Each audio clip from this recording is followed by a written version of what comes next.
Hey all, Scott here. The Wii U is about 3 large footsteps away from the grave, and I thought it sounded pretty neat to kill time before it goes kathunk in a casket by having a Nintendo Switch wish sesh. So, here is my Nintendo Switch wish list. Everything I want to see from the next generation of Nintendo. My main wish with the Nintendo Switch is that it's a clean break from the Wii U, and don't get me wrong, I like the Wii U. It was quirky and fun.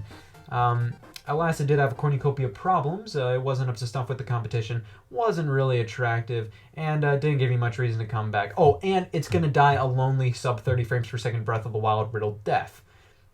To be fair, a lot of those traits sound similar to describing somebody you're pretending to like, but in reality you wholeheartedly despise. I hate the Wii U. The Switch already seems to be taking on a whole new direction for Nintendo in almost every way, which is pretty nice. One of the biggest problems with the Wii U was that it was a mess. The thing had so many accessories not only for it, but inherited ones from the Wii. The Wii U not only supported almost every Wii accessory, but required Wii remotes for some games. That just overcomplicates things.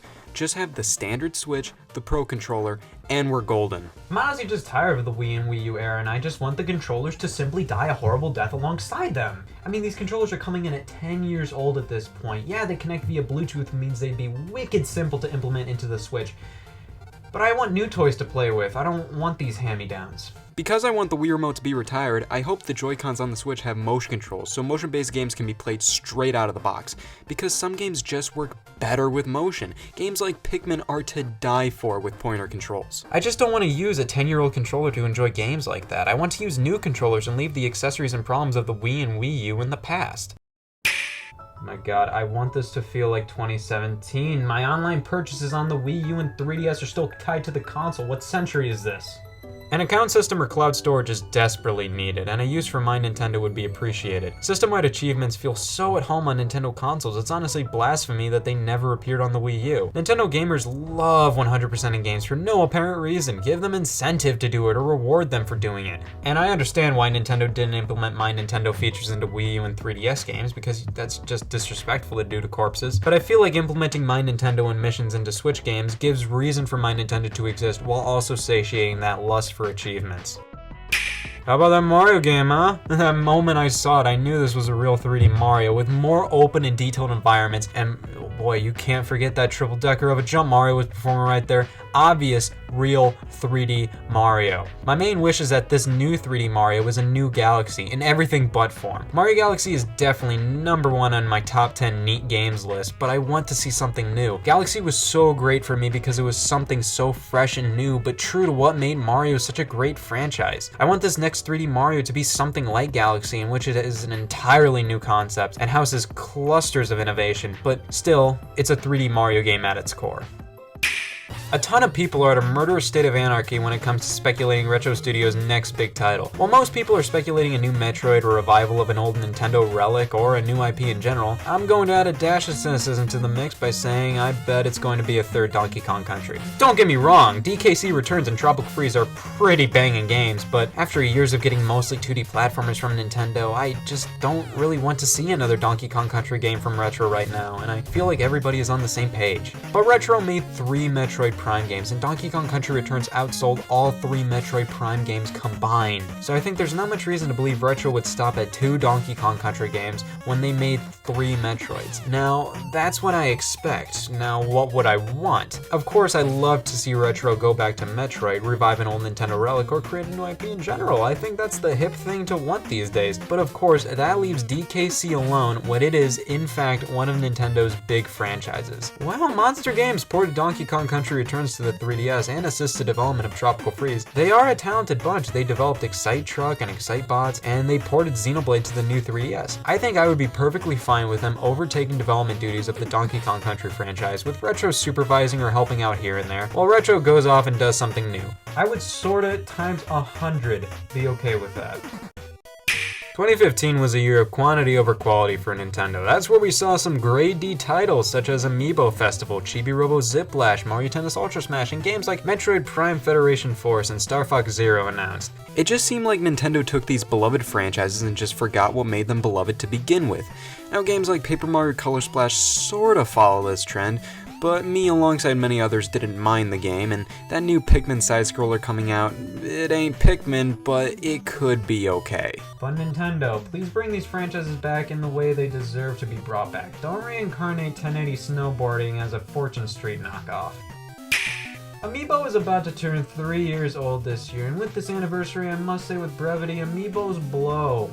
Specifically in 2015, it felt like Nintendo was saturating the market with not only these things, but seemingly rushed Amiibo games in the forms of Chibi Robo Ziplash and Animal Crossing Amiibo Festival. A couple games nobody cared about with overstocking stores everywhere with obscure Animal Crossing and Smash Brothers characters, and it's pretty safe to say Amiibo have lost its luster. But wait, this can be salvaged. I would dig all Nintendo games to have superfluous Amiibo support in the same vein as Mario Maker, Smash Brothers, Yoshi's Woolly World, etc. These games utilize most Amiibo figures and give you a reason to own more than just your favorite characters, while not alienating those who have not dipped their feet into the Amiibo tub. Nintendo needs to reward the fans who have spent thousands on these figures by supporting most released Amiibo in most games, but keep this support to small things like costumes, so then you can perfectly enjoy a game without the things. However, I feel like there needs to be one Amiibo mandatory game per year. I think the collaboration between Tecmo Koei and Nintendo could lead to something like way past okay. Alright, get this. A warrior style game where you can scan in any Amiibo. Neat, right? Alright, in terms of the perspective department, Nintendo is hemorrhaging creativity. 2D started to become the standard for Nintendo games after a while, and instead of feeling like a design choice, it just felt like a choice made because 2D games are cheaper to develop for than 3D.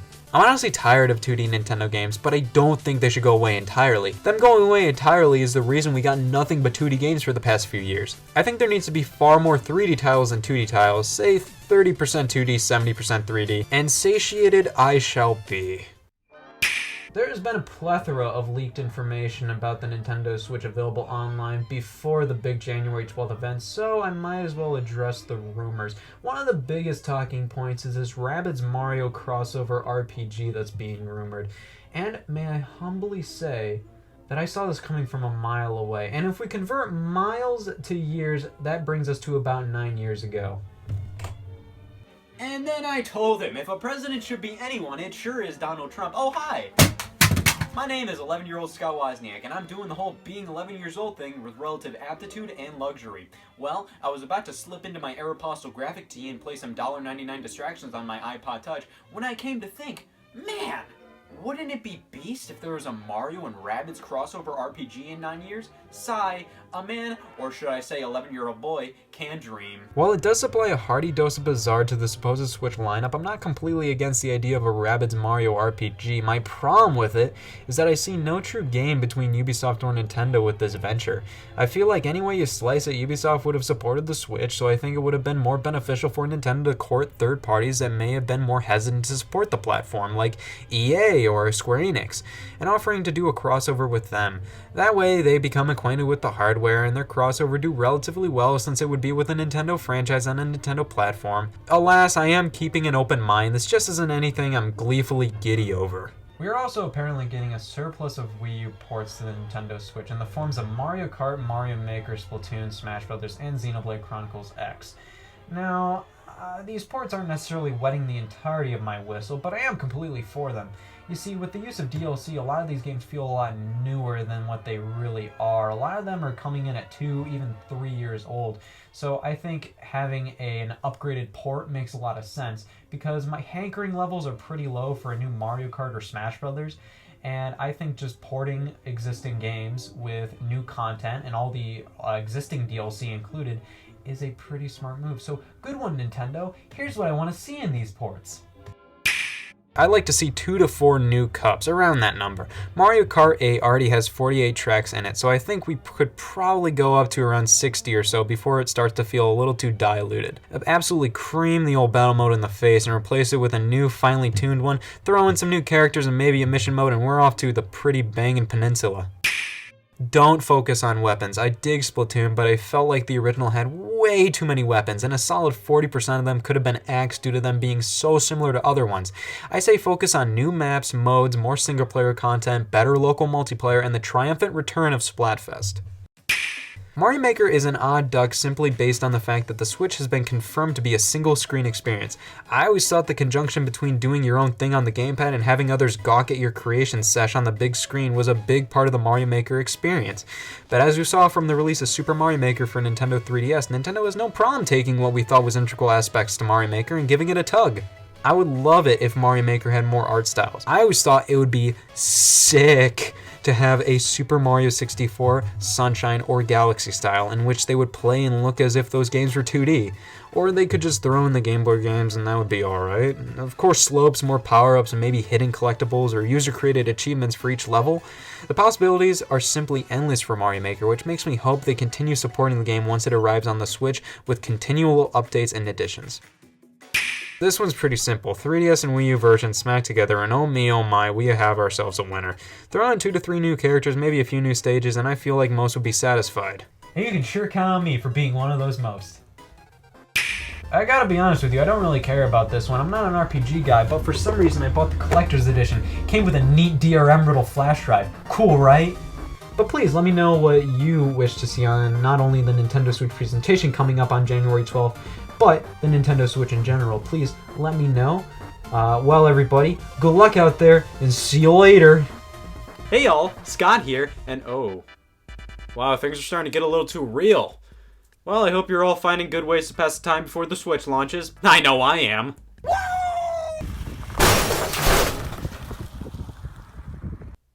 Here are my most wanted Switch games! I would like to see a port of Smash Bros. 4 on the Nintendo Switch. I'm personally not in the mood for a brand new Smash game at the moment, as Smash 4 is already so big that I feel like I've had my fill on the franchise for at least the next few years or so. And I feel like Smash 4 is still fresh enough as a game to re-release it with, pieces of new content here and there to make most players happy. And with the concept of the Switch being handheld meets console, I think this is a golden opportunity to just merge the 3DS and Wii U games, or at the very least, bring the best of from the 3DS game to the Wii U one. Make it the Wii U game with the best of 3DS stages, or all the 3DS stages, and of course Smash Run, and maybe a few trophies here and there. But I think this is still a great opportunity to introduce a few new characters, whether it be veterans or a few newcomers, and of course new stages as well, maybe some new modes, but basically I would like the 3DS and Wii U games merged with possibly 3 or so newcomers and a bunch of new stages. The NES Remix series was a fun time waster between big releases on the Wii U and 3DS.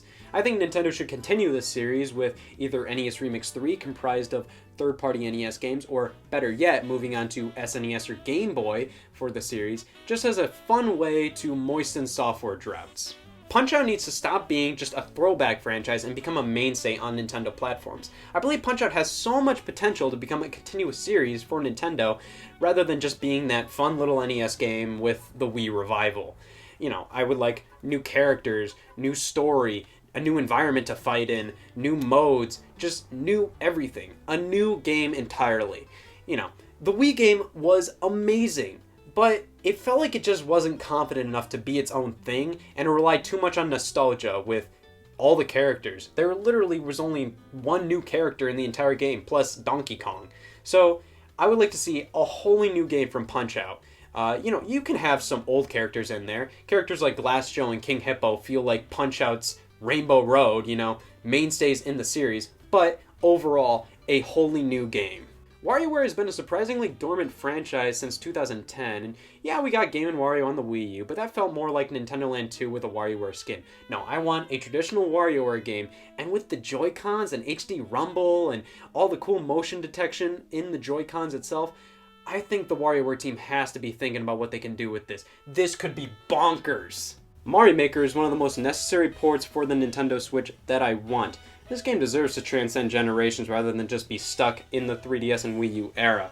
Of course, a sequel would be nice, but I'd be fine with just a port with some enhancements, additions, and continuous support through updates. Now, one of the biggest questions pertaining to Mario Maker on Switch is just how editing is going to be done, because the touchscreen is only accessible on the Switch through handheld mode. You can't use the touchscreen while docked.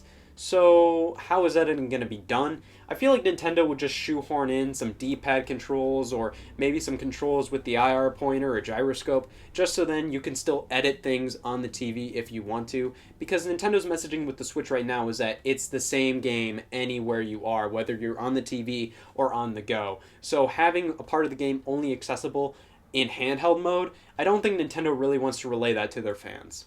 Pikmin for 3DS scares the piss out of me. Is this the Pikmin 4 Miyamoto's been talking about for a year and a half now? Oh god! I hope not. I just want a Pikmin game that's a continuation after Pikmin 3, but without the numbers. I feel like the numbers make Pikmin much more intimidating of a series to be introduced to or to play for the first time, just because, you think that you have to play 1, 2, and 3 to enjoy Pikmin 4.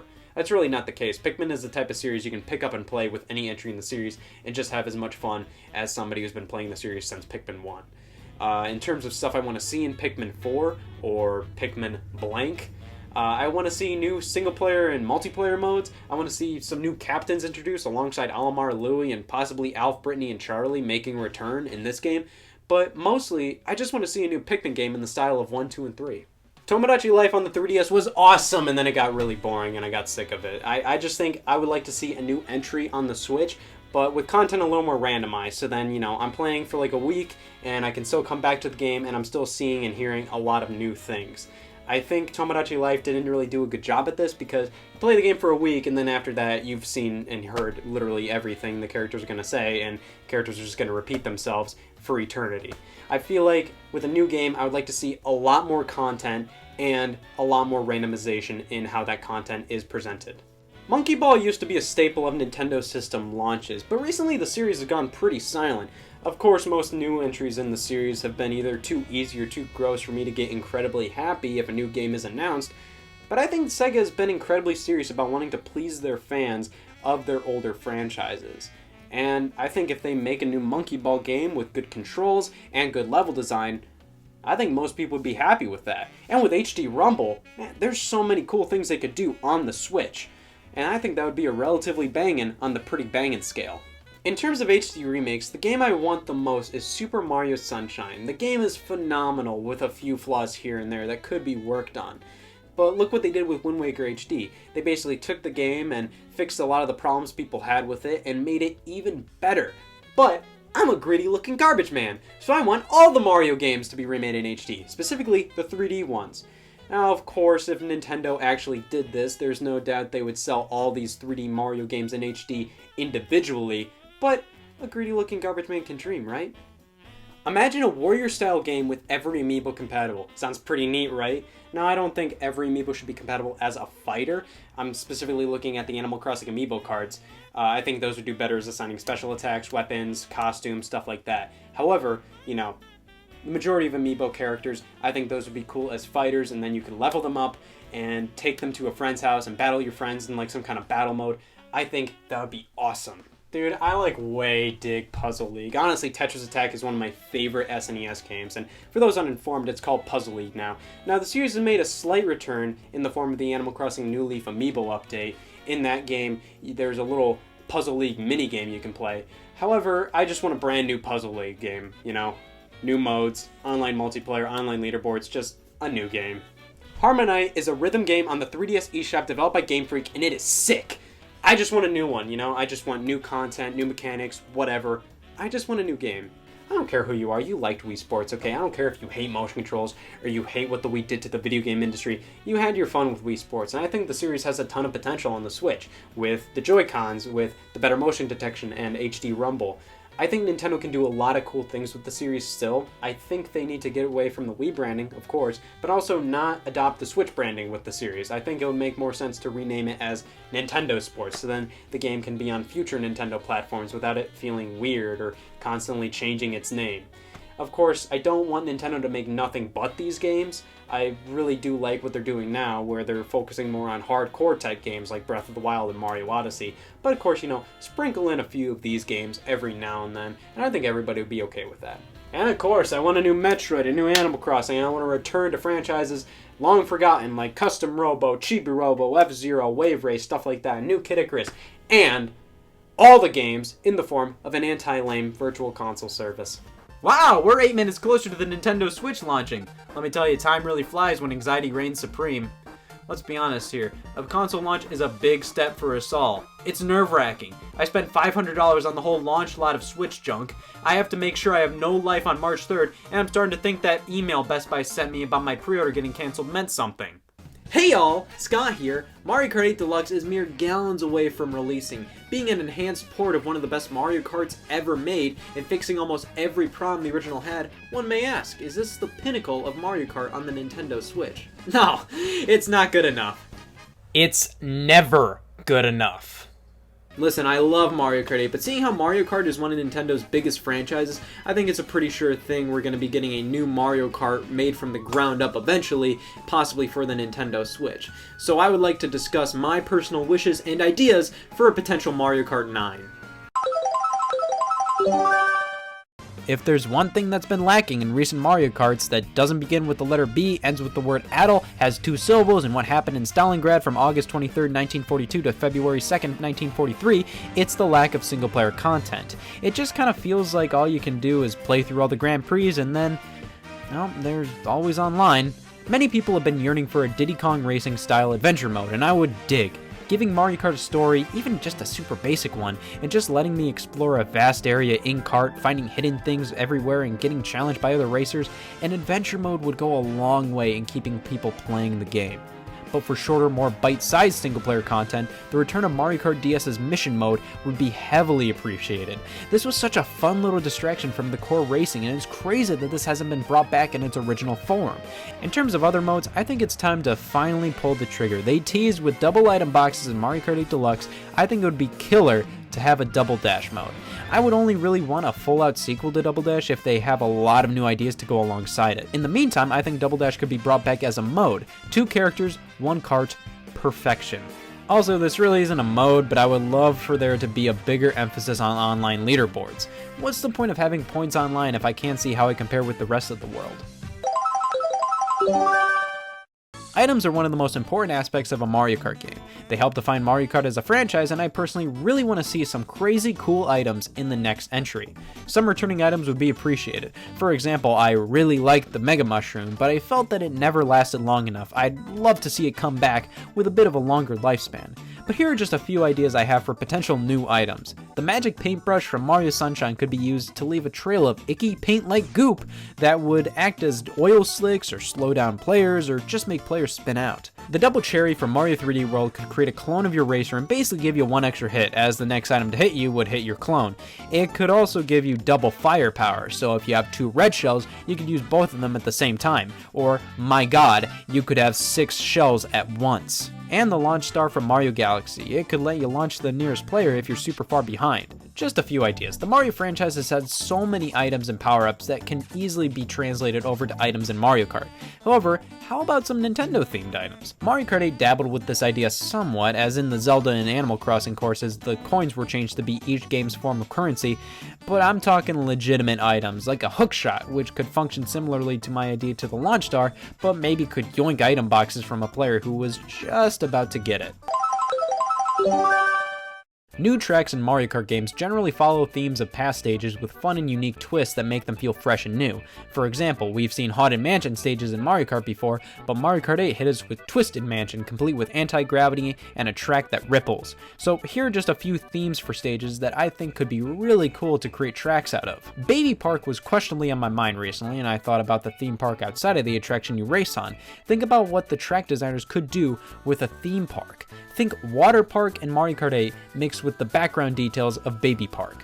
With all the circus motifs in Super Mario 3D World, I thought a circus track would be really cool. Like, imagine if the track is played out as if you're a performer and every time you do tricks, the audience applauds. I'd love to explore a museum, driving past statues and paintings of Mario characters and enemies. And in addition to that, what about an aquarium? Either like the museum, you'd drive through an aquarium like one you'd find at a zoo, or you're tiny inside of a standard fish aquarium with little fishbowl trinkets and stuff everywhere. Oh, and what about a movie studio? That would open up the possibilities for a ton of different themes in one, as you can emerge onto a western set and then blast over to a sci-fi set and then to a soap opera set or something.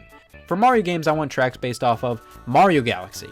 No clue why it hasn't happened yet. I mean, yeah, we already have space-based tracks in the form of Rainbow Road, and Mario Galaxy music plays on Cloud Top Cruise, but man, just imagine driving through something like Good Egg Galaxy or even the Manta Ray sections. If non-Mario characters are making a return, obviously non-Mario stages are as well.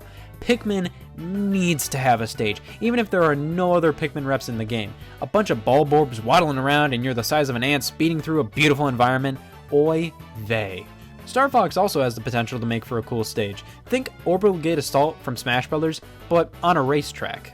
Retro tracks used to be a bit of a buzzkill in new Mario Karts, but with Mario Kart 8, they are downright amazing. The team basically rebuilt the tracks from scratch and made them look and feel brand new rather than just feeling like old rehashed tracks. Because of this, and also because the track list is dwindling, I think it would be perfectly reasonable to start reusing tracks that have already been brought back in previous Mario Karts. Mario Kart 8 even did this with the DLC, as Baby Park and Rainbow Road SNES, for example, were retro tracks in Mario Kart DS and 7 respectively. Here are just a few tracks I would like to see return in Mario Kart 9. Mario Circuit for Mario Kart DS, just a nice standard Mario Kart course that just feels like it's using the Mario name justly. It feels like a Mario level turned track. Toad Factory for Mario Kart Wii. Ever wonder how those item boxes are made? Toad Factory answers that question with a super unique and well-designed track. Shy Guy Bazaar from Mario Kart 7, an interesting theme for a course and definitely a fun one too.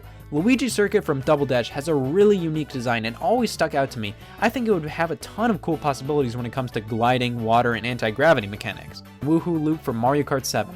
I just really want to see a Woohoo Island racetrack return. Woohoo Island is such a fun setting in Nintendo games, and I know Woohoo Town is returning in Mario Kart 8 Deluxe, but that's a battle map. I want the racetracks to make a comeback.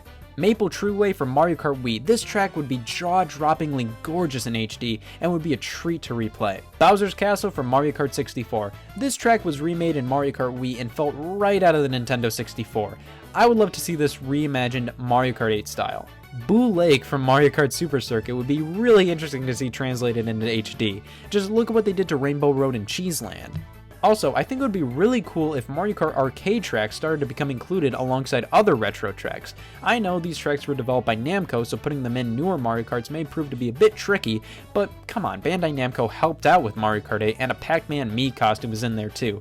I think that Bandai Namco would be fine with Nintendo including a few arcade tracks. Not a lot of people, including myself, have ever played these tracks, so instead of feeling like retreads, these courses would be new to a ton of people, and that would be banging. I always found it weird how the Mario Kart franchise has been so over-reliant on clone characters in the past few entries. Like, this is Mario Kart, not Smash Brothers. Literally any Mario character is fair game. Mario Kart characters can't be that hard to make, and I really want to see some diversity and fan favorites make their way in, while also throwing in some obscure choices as well. Here are just a few characters I think would be really cool to see. Enemy characters have always been a huge part of Mario Kart, and I think characters like Monty Mole and Chargin' Chuck would fit in really well next to Shy Guy, Koopa Troopa, Dry Bones, etc. Kamek was originally supposed to be playable in Mario Kart 64, but was scrapped before release and interestingly has never made a playable appearance in the franchise. I think it's about time for Kamek to make its playable debut. Nabbit is probably a contender for the most interesting thing to come from New Super Mario Bros. He was even playable in the DLC New Super Luigi U. I think he would fit in pretty snugly. Professor Egad is the most deserving of a character slot. He's so great, but has been so neglected at the same time when it comes to Mario spin-offs. I think including him would not only make ungodly amounts of sense, but make a ton of fans happy. Plessy from Super Mario 3D World would be a fun addition. This giant water dinosaur is already in racing-themed stages, so being in a racing game would be pretty fitting. It dawned on me that Piantas are in so many Mario Kart games as characters cheering you on from the sidelines, but are not playable. Blasphemy, I said to myself while realizing this. I should write down how I want these characters playable in Mario Kart, and here we are now. The Donkey Kong franchise has been dwindling in terms of representatives in Mario Kart as we're now down to just Donkey Kong. First up, we need Diddy Kong back, and I think we could swing with one more character. I'd be fine with either Dixie Kong, Cranky Kong, or even King K. Rool. Oh, Donkey Kong Jr. too. Alright, brace yourselves for an oddball pick. Mary O from Super Mario Maker. Yeah, the lady in the digital manual. She made a playable debut as an event course costume in Mario Maker and has a bigger role in Mario Maker for Nintendo 3DS. I think she'd be a really cool, weird choice. Of course, Mario Kart 8 initiated the inclusion of non-Mario characters, and I completely believe that this isn't the last we're going to see them. I think the game should still be Mario Kart, but I think it would be cool to see a handful of more Nintendo characters in forthcoming releases. Now, all the characters in Mario Kart 8 thus far are Nintendo in-house creations. We don't have Kirby or Pokemon characters who are partially owned by other companies, so I think I'm gonna stick with the wholly Nintendo characters. I'd love to see Kirby, but let's stick to the characters that would be too easy for Nintendo to smear on Mario Kart 9. Pikmin reps need to happen. I could totally picture Olimar in there, or a cluster of Pikmin in a driver's seat. Fox and Falco would work pretty well, and Captain Falcon is a must. I also want to see costumes become much more prevalent. We see the start of this in Mario Kart 8, where if you select a character with multiple color choices, an option menu pops up. But I think a ton of other characters could have some alternate colors, like fire and ice color schemes for Mario, Luigi, Peach, Toad, Rosalina, or a Shadow Mario skin for Mario, or a Captain Toad costume for Toad. There are a lot of possibilities. DLC was a major success with Mario Kart 8 on the Wii U. It was a nice chunk of content and was at a great price. $11.99 for 4 cups, 3 new characters, and more kart parts? Whoa, whoa, whoa, whoa, whoa! I don't really have any wishes for DLC at the moment because, the game's not even announced, so I don't really know what I want after the game releases, but I want this pricing and quantity/quality of content model to continue. That should do it for now. Of course, Mario Kart 8 Deluxe is going to be pretty swinging, and it should satiate everybody's Mario Kart lust for quite a while now. However, a new Mario Kart is inevitable. It's probably a while off, but it's going to happen. And I would really like to see all of my wishes come true for Mario Kart 9. So much so that I went to my nearest church and told the pastor about all my wishes and desires regarding Mario Kart. The church suspended me indefinitely. Hey y'all, Scott here, and 0.57 square feet was so 1985. Make way for the future, old man. 0 square feet is here, except at your local Best Buy due to discontinuation.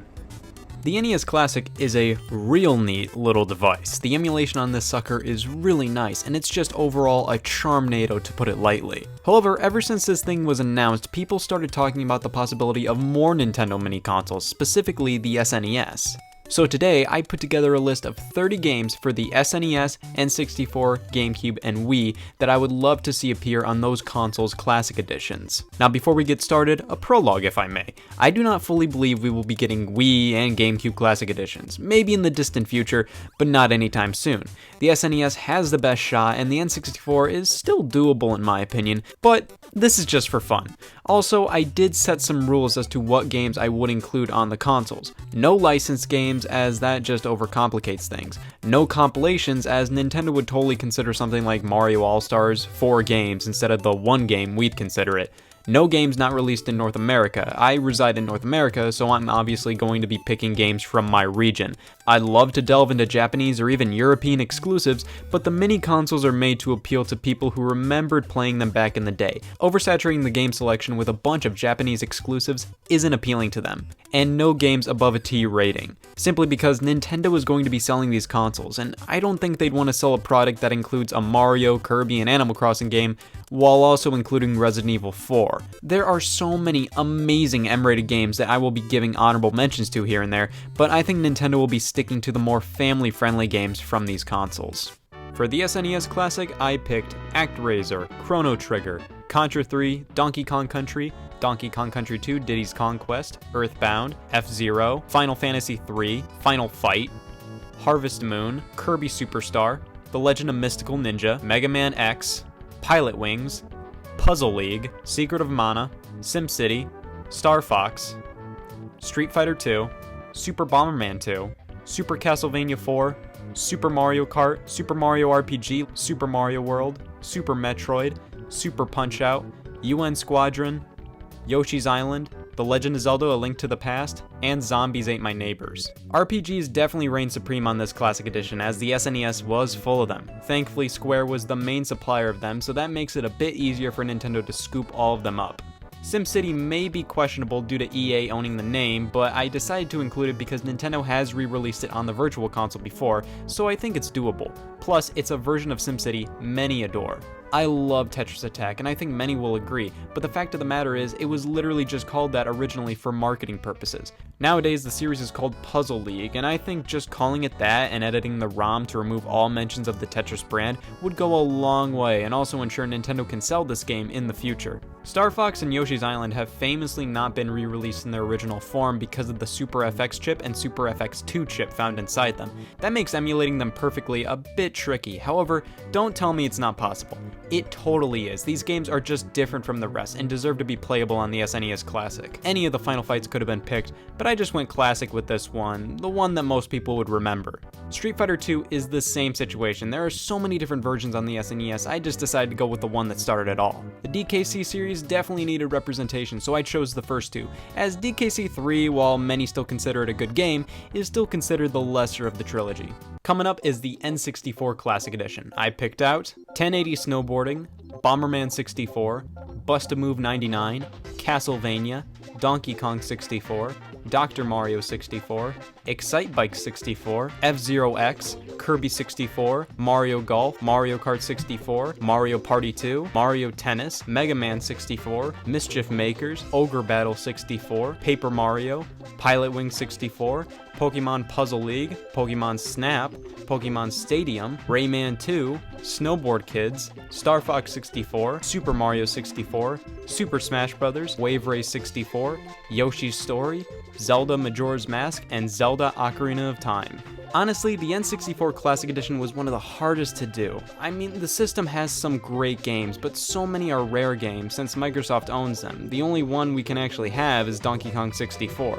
Also, the N64 infamously has a very small library, so I had to fundamentally go with almost every first-party Nintendo release. I only did Mario Party 2 because that is always considered the best of the N64, if not all the Mario parties, and no Pokemon Stadium 2 because I think one Pokemon Stadium is enough. Castlevania and Mega Man 64 aren't the most beloved entries in their respective franchises, but they do have their fans. Rayman 2 is often considered a supreme 3D platformer from the era, and Ogre Battle is one of the very, very few RPGs on the console. Next up on the GameCube Classic Edition I have 1080 Avalanche, Animal Crossing, Battalion Wars, Chibi Robo, F-Zero GX, Fire Emblem Path of Radiance, Ikaruga, Kirby Air Ride, Luigi's Mansion, Mario Kart Double Dash, Mario Party 6, Mario Superstar Baseball, Metroid Prime 2, Pikmin 2, Pokemon XD, Sonic Adventure 2 Battle, Soul Calibur 2, Star Fox Assault, Super Mario Strikers, Super Mario Sunshine, Super Monkey Ball 2, Super Smash Bros. Melee, Tales of Symphonia, Beautiful Joe, WarioWare Mega Party Games, Wave Race Blue Storm, Zelda Twilight Princess, and Zelda Wind Waker. Alright, first up, for some reason, I forgot Paper Mario The Thousand Year Door existed for some reason. I forgot to include it. I know, I hate Nintendo. Of course, the GameCube had a ton of great M-rated games. The Resident Evil franchise, Eternal Darkness, Geist, Killer 7, definitely all honorable mentions. I included Twilight Princess in addition to Wind Waker because Twilight Princess was meant to be played on the GameCube. I'd rather include the Zelda game on the Wii that was made just for it. I considered Beyond Good and Evil, Skies of Arcadia, and Gotcha Force, but you gotta understand, the first-party lineup on the GameCube made it so I could barely fit any third-party games here at all, so I had to choose wisely. I popped Ikaruga on there mainly for variety. It's an excellent shoot-'em-up, and of course that leads to this Classic Edition having a good amount of different games. Also, Sonic Adventure 2 Battle, because so many people have memories of that game. I'm not a Sonic Adventure guy at all, but I know people love it, so I included the better of the two adventure games. Finally, we have the Wii Classic Edition. I picked Animal Crossing City Folk, Boom Blocks, The Conduit, Donkey Kong Country Returns, Endless Ocean, Excitebots, Fire Emblem Radiant Dawn, Kirby's Epic Yarn, Klonoa, Mario Kart Wii, Metroid Prime 3, New Super Mario Bros. Wii, Okami, Pokemon Battle Revolution, Punch-Out, Red Steel 2, Rhythm Heaven Fever, Sin and Punishment, Super Smash Bros. Brawl, Sonic Colors, Super Mario Galaxy 2, Wario Land Shake It, WarioWare Smooth Moves, Wii Party, Wii Sports, Wii Sports Resort, Xenoblade Chronicles, Zack and Wiki, and The Legend of Zelda Skyward Sword. I would have loved to include Mad World, House of the Dead Overkill, Resident Evil 4, again, Dead Space Extraction, but I'm a pussy who won't include M-rated games. And GoldenEye 007 would have been a must, but that license, man.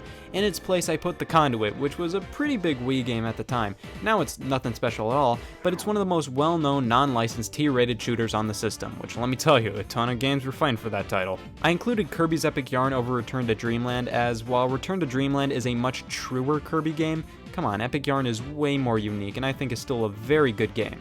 Okami is one of the most well-received Wii games of all time, and Red Steel 2 made up for Red Steel 1 with incredibly well-implemented Wii Motion Plus support. Klonoa is really rad, and Boom Blocks is a must, and I went with Excitebots over Excite Truck as it's just so much more unique and weird.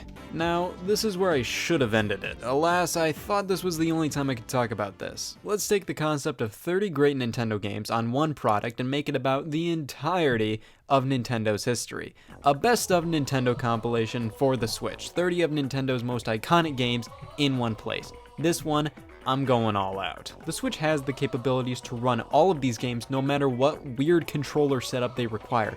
It would take a lot of work, and I have no doubt Nintendo would just sell all these games separately, but again, this is for funsies, not realsies. Also, to get to 30 games, I basically limited myself to 3 games per major Nintendo console, and because of that, I had to ditch the Game Boy Color and Virtual Boy as I had no room for them. Believe me, I always thought of the Game Boy Color as its own unique console, and even though the Virtual Boy is a hilarious joke, I would have wanted to include it as it's still a piece of Nintendo history, but I wanted to top it off at 30. Also, I'm not picking the be-all, end-all, best Nintendo games per console. If I did that, then the 30 games would be nothing more than Mario's and Zelda's. I'm mainly going for an assortment of amazing games that help say what that era of Nintendo was like. I also tried to give most Nintendo franchises and genres representation, so while I could have included Mario Sunshine, for example, I would have already included Mario 64, and there were other franchises that needed love, so I went with other picks. For the NES, I have Super Mario Bros., The Legend of Zelda, and Donkey Kong. There may be better NES games out there, but these were the games that started it all and are some of the most iconic games in history. For the SNES, I picked Super Metroid, Kirby Superstar, and Earthbound. Super Metroid is widely considered not only the best SNES game, but one of the best games out there. Kirby Superstar is also considered to be the best Kirby game, and there's probably not going to be a system where Earthbound will get the spotlight, so it has to be included here. On the Game Boy, I have Pokemon Red, Blue, or Yellow, doesn't matter which one, Dr. Mario, and Game & Watch Gallery. Out of all the Pokemon games to include, I think the first one has to be here. And I'm also not a Pokemon guy, so it can be Red, Blue, or Yellow, it doesn't matter to me. Tetris isn't a Nintendo IP, so let's go with Dr. Mario, and Game & Watch Gallery as it's where Nintendo's handheld business started. For the N64, I went with Super Mario 64, The Legend of Zelda Ocarina of Time, and Star Fox 64.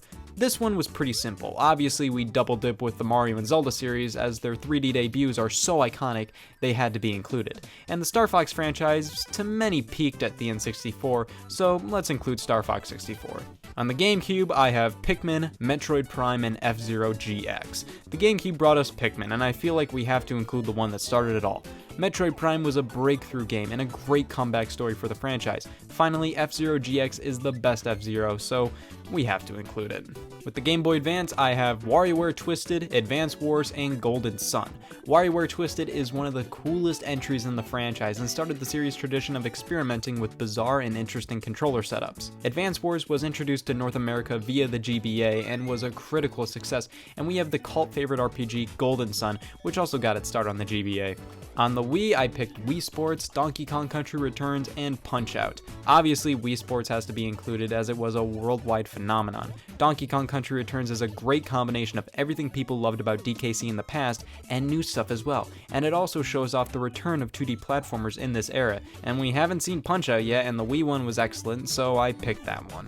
For the Nintendo DS, I have Rhythm Heaven, Picross 3D, and Elite Beat Agents. All of these games make great use of the DS's features, and Picross is neat. For the Wii U, I have Splatoon, Mario Kart 8, and Super Smash Bros. For Wii U. The big 3 Wii U games. I know Mario Kart 8 is on the Switch, but it was the Wii U's best-selling game, plus we don't have a Mario Kart yet. In my opinion, Mario Kart 8 and Smash Bros. For Wii U are some of, if not the best entries in their franchises, and Splatoon symbolizes Nintendo taking a risk that paid off like crazy with a big new IP. And for the 3DS, I have Kid Icarus Uprising, Animal Crossing New Leaf, and Fire Emblem Awakening. Kid Icarus Uprising is a cult classic that was a return for the Kid Icarus franchise. Animal Crossing New Leaf is one of the best in the series, and Fire Emblem Awakening single-handedly saved the Fire Emblem franchise from being cancelled, and it's now one of Nintendo's biggest franchises. Well, I hope you enjoyed that fun and incredibly time-consuming look at what I like to see in future potential Nintendo mini consoles. And you know for sure, if any of these consoles are ever announced, I'll be there day and date for their midnight launches, just as I did with the Nintendo Switch, even though I wasn't there intentionally and I thought it was a Black Lives Matter rally. What did I do last night? Hey y'all, Scott here, and apparently Smash Bros. Only has 5 stages according to competitive play. Bunch of prudes. I personally have Rainbow Cruise blood in me, so in terms of my most wanted Smash Bros. Stages, get ready for a whole lot of wackiness! Kirby and the Rainbow Curse was alright. The game was incredibly short and kind of forgettable for me, but one thing that I will always remember is the art style. My god, this game looks fantastic. The problem is, you had to look at the gamepad to competently play the game, so you can never experience the game in all of its HD glory. That's why I would dig a Smash Bros. Stage based off of it. The clay aesthetic would look so cool. This mock-up is really simple, but I think there could be a lot of fun aspects to the stage. Maybe rainbow lines can be drawn and players could temporarily stand on them, similar to PictoChat or something. World Bowser is the final main world in Super Mario 3D World, and I want it. This is such a cool design for a world, and I would kill to have this as a stage. Maybe that clown Ferris wheel can be used as platforms and whatnot. I just think the music and design of this place is too cool to not have it be a Smash Bros. Stage.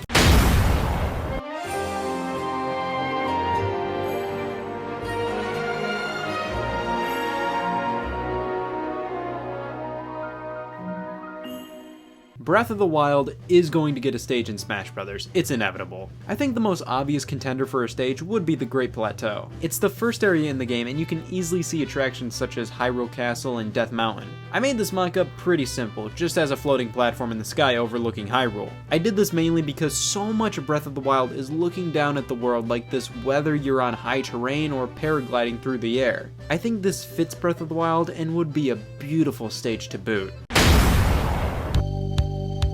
I love Tetris Attack on the Super Nintendo, and I want to see a stage based off of this game specifically. Now, the series is known as Puzzle League now, and has seen a few other entries such as Pokemon Puzzle League, Planet Puzzle League, and Puzzle League and Dr. Mario. Basing a stage off of these games would be a bit easier because Nintendo does not own the Tetris name, thus they had to rebrand the series as Puzzle League if they didn't want to get a not-so-friendly cease and desist letter. The problem with this is, I don't want these games to have a stage. I love the gameplay in Puzzle League, but the graphics and music in Tetris Attack make me feel. Just call the stage Puzzle League. The stage itself would play just like the game. The fight would take place on the game board, and of course the terrain would move based on the matches being made. Legal? God no, but I think this could be a really cool stage at the very least.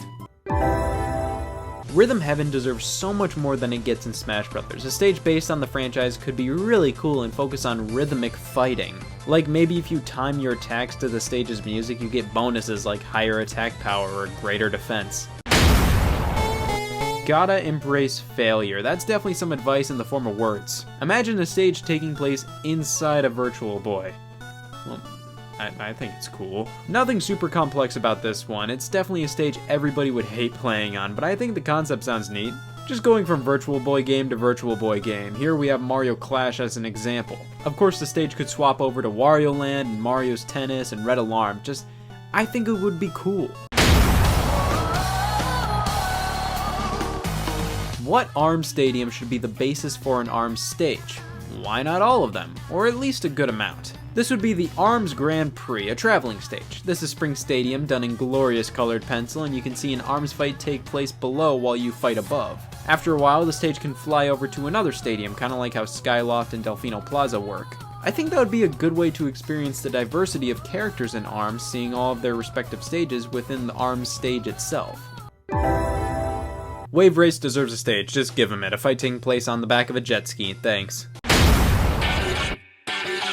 Inkopolis is going to be a stage, that's the easiest prediction to make. I based this off of the original Splatoon and would take place in the middle of the plaza in front of the entrance to multiplayer. Potentially there could be random ink puddles on the ground to slip people up. Radar Scope is a failed Nintendo arcade game that is the reason we're all here today. It's kinda just a Space Invaders type game and it didn't do all too well. So Nintendo let Shigeru Miyamoto have at it and do whatever he wanted with the Radar Scope machines, and he created Donkey Kong. So while it was a failure, it's the reason we have Donkey Kong and Mario and Zelda and Real 34. Why not have a Smash Bros. Stage about it? Now either Radar Scope would have to have a reimagined modern rendition for a stage, or they could do this, where the fight takes place on an arcade machine while the game is playing. Just like the Virtual Boy stage, I think it's cool when Nintendo looks back and acknowledges, pokes fun at, or just embrace their less than stellar ideas back in the day. There was a Nintendo Land medley in Super Smash Bros. For Wii U, and it hurt me simply because there was no Nintendo Land stage. Imagine how cool that would be, either overlooking the park, traveling to different attractions, or just the fight taking place in the park. Nintendo Land has huge potential to make for a great stage. A Star Fox stage in the style of the very first game. Like, it would look just like you were playing Star Fox on the SNES, but a fight's taking place on top of the R-Wing. The Andros Assist Trophy is already modeled after this game, why not have a stage based off of it as well? I think the easiest comparison to make for this stage would be Pilot Wings in Smash Wii U, and hey, I really enjoy that stage, so something similar to it would be fun. Picture this, a stage that transforms between various different stages throughout the Smash Bros. Series. Like, one minute you're playing on Sector Z, then the next you're playing on the Fountain of Dreams, and then you're playing on PictoChat. A bit of a Smash Bros. History lesson, or as I like to call it, a Smash Crash Course. I think it would be kinda cool. It would show the evolution of the series not only graphically, but design-wise as well in terms of stage layouts. Snipper Clips is a fantastic Nintendo Switch eShop game, and I think the game has some crazy potential to make a fun stage. I think it could be a stage where the layout changes based on how Snip and Clip tear it up. That could lead to some really fun and weird layouts and an ever-changing terrain. Kuro Kuro Kuroin, or however you desire its pronunciation, is an obscure Nintendo puzzle series about guiding a spinning bar throughout a stage with various hazards and narrow passageways. The games were only released in Japan, with a few coming out in Europe. However, recently the first game released on the Wii U eShop here in North America. I want this to be a stage because imagine fighting on the spinning bar while you see the background spin behind you. Motion sickness can be a blast if it's a Smash Bros. Stage. I can go all day on this. Seriously, people know me as the guy who can come up with Smash Bros. Stages. Others are like, no way, and I'm like, Art Academy stage, and they're like, whoa, wait a second, man, and I'm like, Elite Beat Agent stage, and then they're like, good god, man, slow down, and I'm like, the Sanderson's house from Chibi Robo, and they're like, this man is a f***ing animal, he must be stopped! Hey y'all, Scott here. Well, I'm trying to figure out if the power went out due to the 11 train tracks worth of snow, or if my circuit breaker's being totally lame and not doing what I want. My circuit breaker's being totally lame and not doing what I want. I don't know what to do. I just called Circuit Breaker Studios and they aren't servicing this circuit breaker anymore. They totally retconned it from the canon and are doing a full-fledged remake of it in Q3 of 2018. There's just no originality in the circuit breaker industry these days. So why not encourage that lack of originality and talk about HD remakes I'd love to see? Allow me to slap a preface onto this. These are games I'd love to see remade or re-released. Remakes could be either a simple HD upscale or from the ground up a redo of everything. Re-releases could be as simple as just putting the game on a new console and calling it a day. Point is, these are games I'd like to see brought back. Also, just because I want a remake of a game doesn't necessarily say anything about the quality of the original. I'd just like to see it remade. Also, these are games I'd like to see, not you'd like to see. That's a hearty dose of Nana Nana and Boo Boo, but please tell me what games you'd like to see given an HD makeover, or simply just re-released on modern consoles. And with that, let's see what I want HD'd.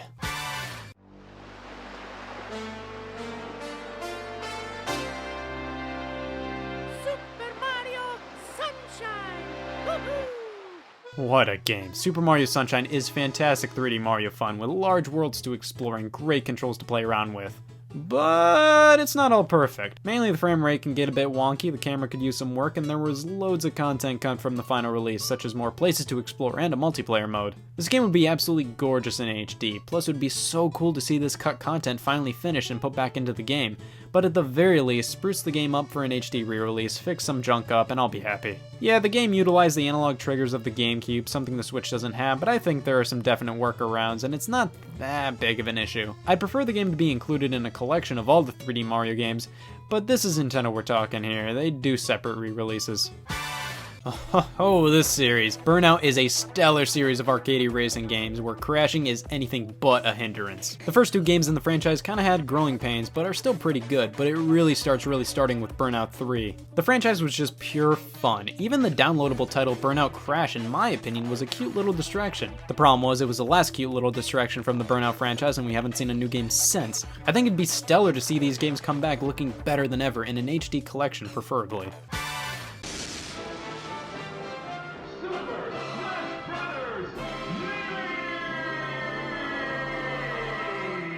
I mean, I had to. Smash Bros. Melee is one of the most requested remakes for Nintendo to do. Competitive players want it to be basically Melee again, with everything kept intact, with better character models and graphics in general, and that's about it. I mean, I'd be totally down to have Melee on the Switch with better graphics. I'm not frothing at the mouth for it like others, but I'd definitely be excited if it were announced.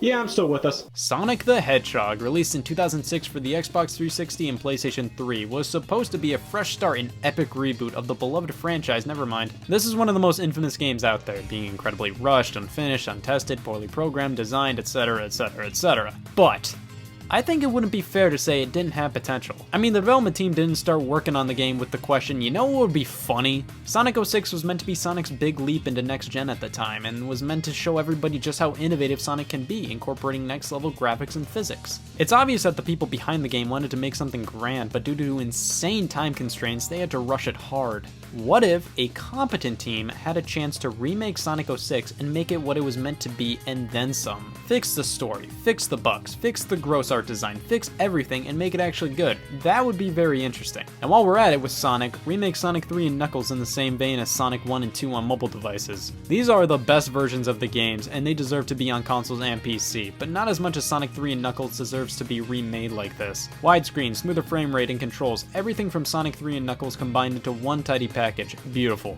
The man behind these releases in Sonic Mania, Christian Whitehead, showed off a working prototype of Sonic 3 and Knuckles, so come on, Sega, let's do it. Also, a re-release of Sonic Generations on current-gen platforms would be neat. In the depths of WiiWare lies a version of Konami we all deserve, a version of Konami that put out a series of games subtitled Rebirth. These were throwbacks to classic franchises like Contra, Gradius, and Castlevania. Contra Rebirth and Gradius Rebirth were original titles, while the Castlevania entry was a reimagining of the Game Boy title Castlevania The Adventure. That game blew, but the Rebirth version is actually pretty solid. So what other Castlevania game should get the Rebirth treatment? Castlevania 2, Simon's Quest, surely. The black sheep of the original NES trilogy, Castlevania 2 was ahead of its time in some respects, but failed in many others, being cryptic, poorly translated, and simply not as fun as the original or Dracula's Curse. Firstly, I'd love to see the Rebirth franchise to be reborn itself on current platforms, as it's just kind of shipwrecked on WiiWare at the moment, but also I think it would be really slick to see Castlevania 2 redone as Castlevania The Adventure was. The 4-year-long blood-curdling scream. It also goes by the Wii U generation. While we were all patiently awaiting the next major Zelda title on Wii U, Nintendo decided to release The Legend of Zelda The Wind Waker HD, a beautiful HD upgrade to the original GameCube game in 2013. That got me thinking what other GameCube games they could possibly remake in HD, and while my mind was on the topic of Zelda GameCube games, the first one I thought of was Four Swords Adventures.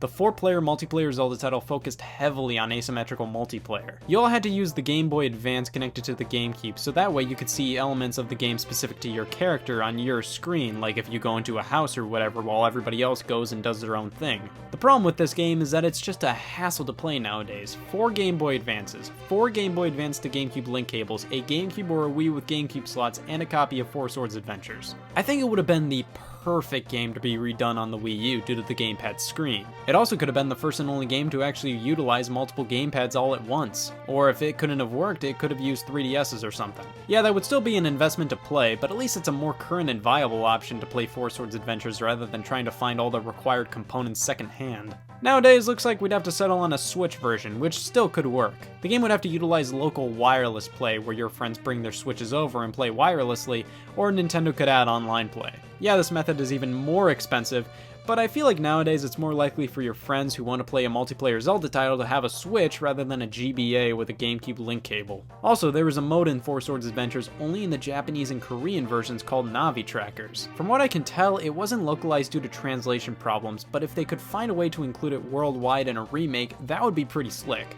Also, it would be great if they included the original Four Swords or the Anniversary Edition in there and make it a Four Swords collection, but just Adventures would be fine. I honestly just want this game to be more easily and readily playable, but instead of making it easy for everybody and remaking it on Wii U, Nintendo decided to remake Twilight Princess instead, an overload of sigh if I've ever seen one. Come on, you could already play the Wii version of Twilight Princess on Wii U, should have done something we couldn't already play on the platform. It's me, Mario! Super Mario 64, the 3D classic of all 3D classics. Problem with it is there really is no definitive way to play it. The game was remade on the Nintendo DS with trunk loads of new content, but you had to play with the directional pad, which is a far cry from the full analog control of the original. So play the original, you get better controls but miss out on the extra content. Play it on the DS, extra content but worse controls. I think Mario 64 would be outstanding to see completely remade from the ground up, with controls as smooth and graphics as great as Mario Odyssey's, with all the content from the 64 original and DS versions combined. Or hey, you could just pick whether you want to play the original form of the game or the DS form on a menu screen.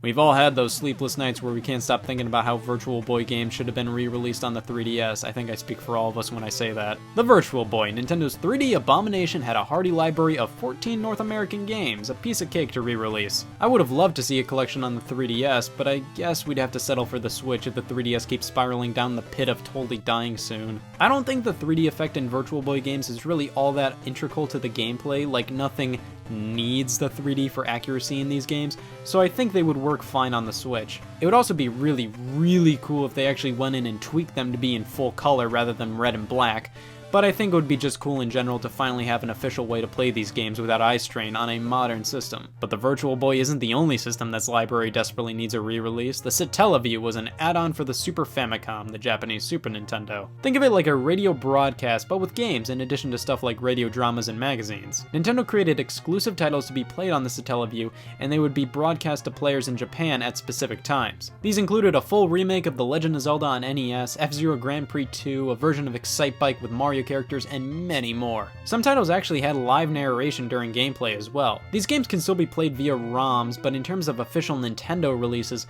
they're basically lost to history. Bring these back and maybe even include a recreation of the narration as well, that'd be amazing.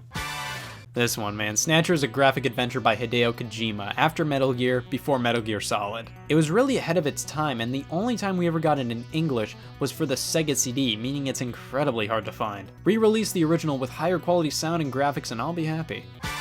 Beautiful Joe is an effing sick side-scroller where you and your annoying girlfriend are sucked into a movie and you have to save her. You can enter slow-mo for some pinpoint beat-em-up action or speed up. This game would look absolutely stunning in HD with its cel-shaded cartoony visuals, no doubt about it. I just want to see this franchise revived, and with that, an HD remake of the first game and maybe even the second one would be greatly appreciated. Doshin the Giant, the greatest god simulator Nintendo's ever made, never made its way to North America. Only released on the Nintendo 64 DD in Japan and the GameCube in Japan and Europe. This is such a weird game I really want to play. You help out the people on the island and can also form the terrain as you please with your giant Doshin the Giant hands. Give this game a chance in North America, Nintendo. We need an HD remake. Imagine what could be done with this game on modern hardware. The Grand Theft Auto series is a homicidal rampage everybody can get behind. The trilogy of games on the PlayStation 2 are some of the best of the generation, and I think it would be really cool to see them redone completely to be on the same level graphically as Grand Theft Auto 5. Like, these games are still pretty fun to play, but characters can look like talking soup cans with legs. However, what I want even more are remakes of the top-down Grand Theft Autos 1 and 2. Modern graphics, but still top-down. There are definitely people who prefer this style of Grand Theft Auto over the style of Grand Theft Auto 3 and onwards, so bringing these titles back would be stellar.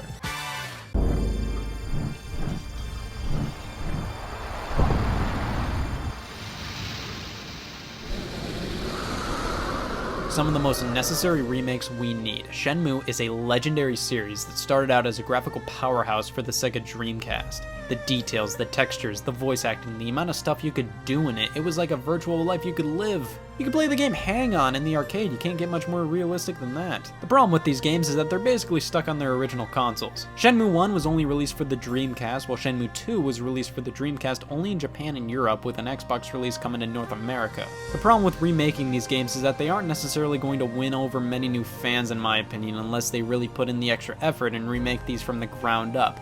New models, new controls, new voice acting, the works. I don't see them doing that, and at the very most, if we get a remake of these games, it's probably going to be just a simple up-res of the originals. I'll take it, I mean, it's at least a much better and easier way to play the games, but let's be honest here, a pure remake is really what these games need. The Game Boy line was honored to be home to Nintendo's experimental phase with motion control. Kirby Tilt and Tumble, WarioWare Twisted, and Yoshi Topsy Turvy. All these games feature accelerometers or gyro controls and haven't been re-released since. Re-releases would be nice, full-on remakes would be really interesting too, maybe adding new content designed around the more advanced motion controls in the Switch's Joy-Con. I don't know, but I really want to see these titles come back. Oh baby, oh, F-Zero GX is the peak of the F-Zero franchise. It was also the death of the F-Zero franchise. On consoles, that is. Just up-res this sucker, throw it on the Switch, bada bing, bada boom, perfect. Also, it would definitely be pretty cool if its arcade counterpart F-Zero AX is included in the package. It was on the disc of the original, but this time, make it wholeheartedly accessible. Red Dead Redemption, one of the great open-world games of all time, is a sequel. I feel like not a ton of people know about this, but Red Dead Redemption is a sequel to Red Dead Revolver, and I think this is a prime candidate for a remake because it's a quality game and not as many people know about it as they should. It could be a simple up-res or from the ground up. I'm honestly not too picky about this one.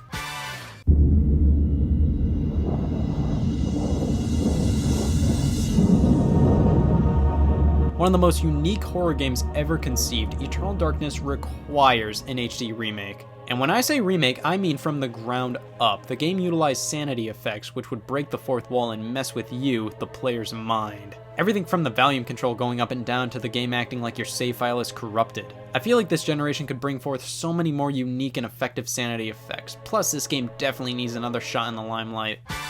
Shadow of the Colossus got a remake only Legends could possibly deserve on the PlayStation 4. It wasn't just an up-res of the original like the remake of the game on the PlayStation 3 was. No, they recreated the whole thing. But the same team who made Shadow of the Colossus also made the game Ico a few years before.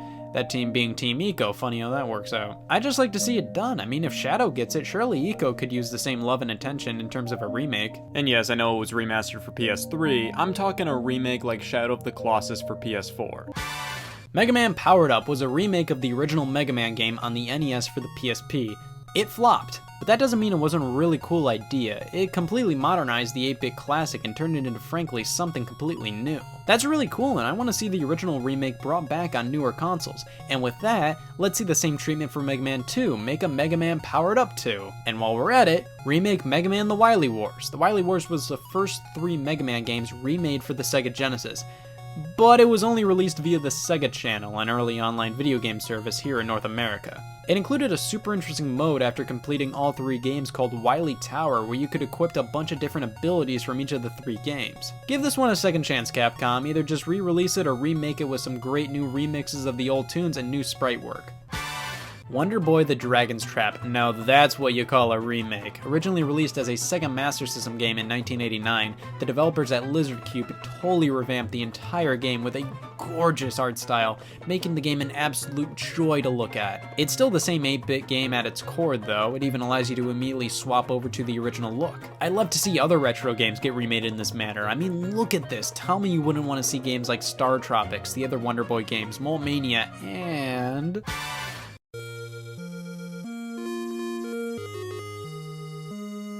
Anybody remember Metroid Zero Mission? A full reimagining of the original Metroid game on the NES, modernizing it to play much better. Why didn't the original Legend of Zelda get that treatment too? I enjoyed my time with the first Zelda game, but there were definitely various things that don't age all too well in this day and age. It still invokes loads of charm, but also loads of high blood pressure. I think remaking the game in a respectful manner would be great. Make some things less cryptic, make a few things more obvious, just make it more playable without a guide. And I'm not asking for the game to be dumbed down. Just as an example, I'd like it to make useless and cryptic hints a little more clever, thought-provoking, or just more useful. Like, we have much better localization nowadays. I think with a beautiful hand-drawn style like Wonder Boy and some much-needed tweaks here and there, Zelda 1 can be more easily accessible and enjoyable. And while we're at it, some HD versions of the N64 Zelda remakes on Switch, please and thank you. And there you have it, and I know I probably requested something really lame in there, but come on, when the power's dead, so is all integrity. Oh, I guess it wasn't the circuit breaker after all. The power's back on! And to think all it took was a loss of credibility. Hey all, Scott here. As you can see, I'm ready for any and all professional requests. What's that? Need a game console made? You've come to the right place. I'm the first person who is objectively better than all 3 major video game companies by complete accident. Just the other day I was making mayonnaise and accidentally made Geist instead. I hate when that happens. What if I was in charge of everything when it comes to making a new Xbox, PlayStation, and Nintendo console? Well, let's make one of each. For funsies! I thought it would be cool to try and come up with new features, designs, ideas, games, all that kind of stuff for imaginary future game systems. But don't take most of these as full-on predictions or desires or anything like that. Basically, this is going to be me pitching the concept of 3 systems. Some ideas may get a little crazy, but I generally wanted to keep things relatively believable in terms of what could actually happen. You won't have to give butterfly kisses to the Xbox to turn it on. Don't read too much into the following concepts, they're just for funsies. With that being said, I'm naming this new Xbox console Xbox Infinite, what the Xbox One should have been called. I just think it was the next logical step name-wise after Xbox 360, and after Xbox One, I'll really take any name. The marketing writes itself, infinite fun, infinite possibilities, all that jazz. Next generation specs in this bad boy, while also retaining a lot of what the Xbox One introduced. The HDMI input for a cable box, for example, should be kept. It helps differentiate it from the competition and surely doesn't cost that much. Backwards compatibility is still a key feature here. All Xbox One games work while all Xbox 360 and original Xbox games made backwards compatible for the One work as well, with new additions coming too. Now, I'm not one to suggest bringing the Kinect back, but one thing that is becoming more and more useful in today's technology is the voice command. If the Xbox Infinite included high-quality microphones that allowed text-to-speech while messaging friends, searching for things, easy commands like play some music, play this movie, what's the weather gonna be like, that would be pretty useful. Voice commands have come a long way since both Kinect models were introduced, and I think it would be nice to have this feature, and it would be more of a nice addition to make things easier rather than just a gimmick. The controller could use a few enhancements compared to the standard Xbox One controller. This thing is alright with a few problems here and there. I think making it wider and tweaking some material and design choices would go a long way. Making the controller rechargeable out of the box would be nice while also allowing you to use AA batteries if you so please. Who loves the fact that the Xbox One interface is a disaster and is both constantly changing to a confusing degree and much slower than the competition?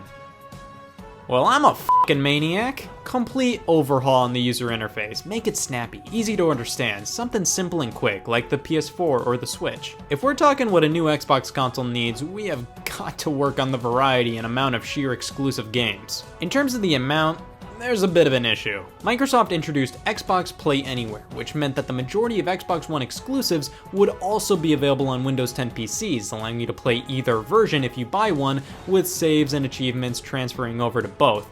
But it also means the Xbox One doesn't have a whole lot of true exclusives. We can't just get rid of this initiative for the Xbox Infinite. It's totally in the favor of the consumer. Taking it away just to make the Xbox Infinite more appealing with exclusives may backfire and make it unappealing to consumers simply because we'd be taking away this cool program. I think possibly making the Windows 10 version of these games available a month or so after the Xbox version could work. Of course, you're gonna peeve off PC gamers out there, but hey, if somebody buys an Xbox console, Microsoft's dedicated video game device, doesn't it make sense to reward those who want to play their games on an Xbox by making games pure exclusives for at the very least a month or so? The variety of exclusives definitely needs to be broadened as well. Halo, Gears of War, and Forza are all mega franchises and deserve all the support they get.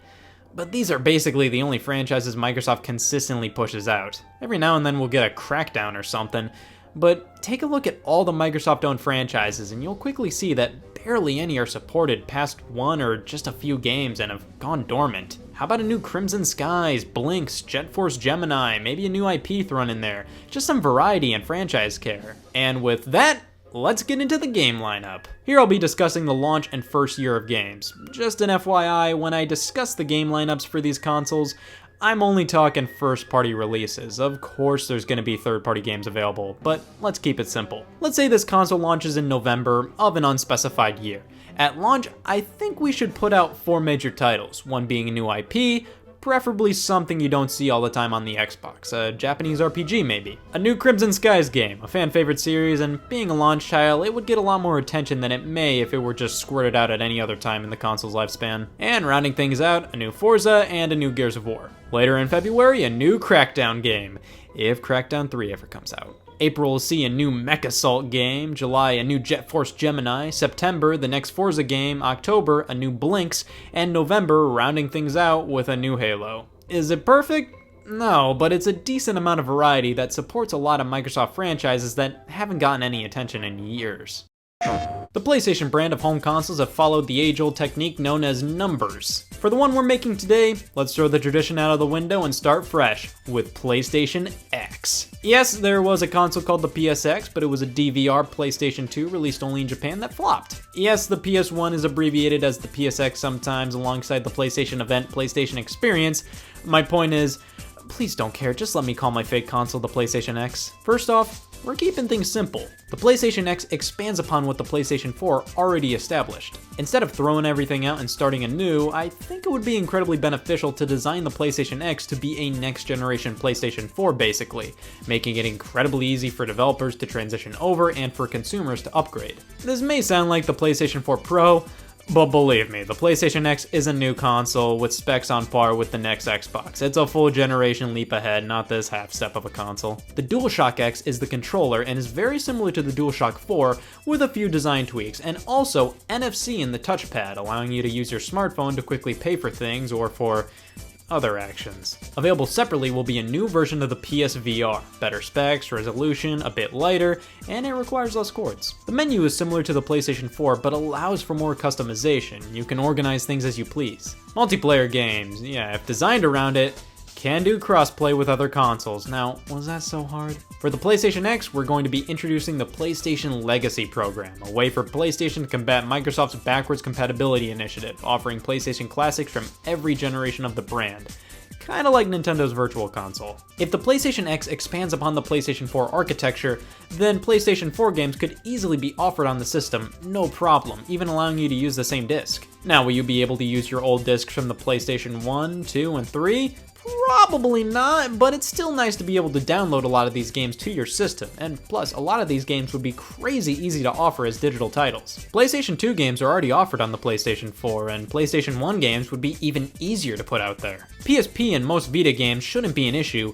The one system that may be a problem is the PS3. That console had such foreign architecture that it may be a bit too much of a hassle to get those things running on hardware other than that of the PlayStation 3. Of course, Sony offers PS3 games on the game streaming service PlayStation Now, but the PlayStation Legacy program will be all about buying and downloading these games. I think it's definitely possible for a handful of PS3 titles to make an appearance, but some may only be available on PlayStation Now. Contrary to popular belief, not everybody cares about portability or the Nintendo Switch in general. There is still a huge market of people who just want a powerful home console that stays right there in their entertainment center. I think it would make the most sense for Sony and Microsoft to continue down the path they're on with the PlayStation 4 and Xbox One.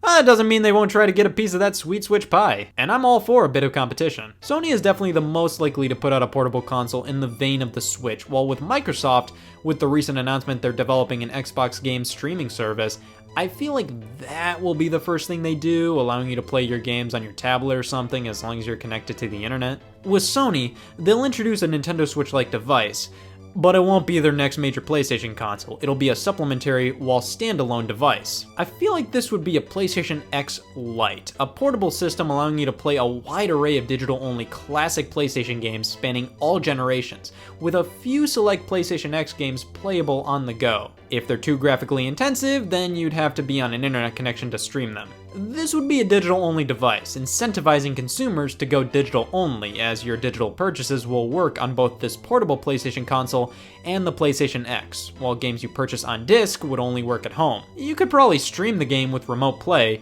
but digital purchases would allow you to play solely on your device. Launching in November of an unspecified year, the PlayStation X will launch alongside 3 first-party titles, a new IP, something mature, a third-person shooter maybe, a new Gran Turismo, and Ratchet & Clank game. Later in January, a new Tearaway game will release, focused on the new features of the PlayStation X. April would bring a new IP from Santa Monica Studios, an HD remake of Ico, much like how Shadow of the Colossus was remade in May. June would feature a new Infamous game, September a new Quantic Dream developed game like Detroit Become Human and Heavy Rain, and October, a new Horizon game.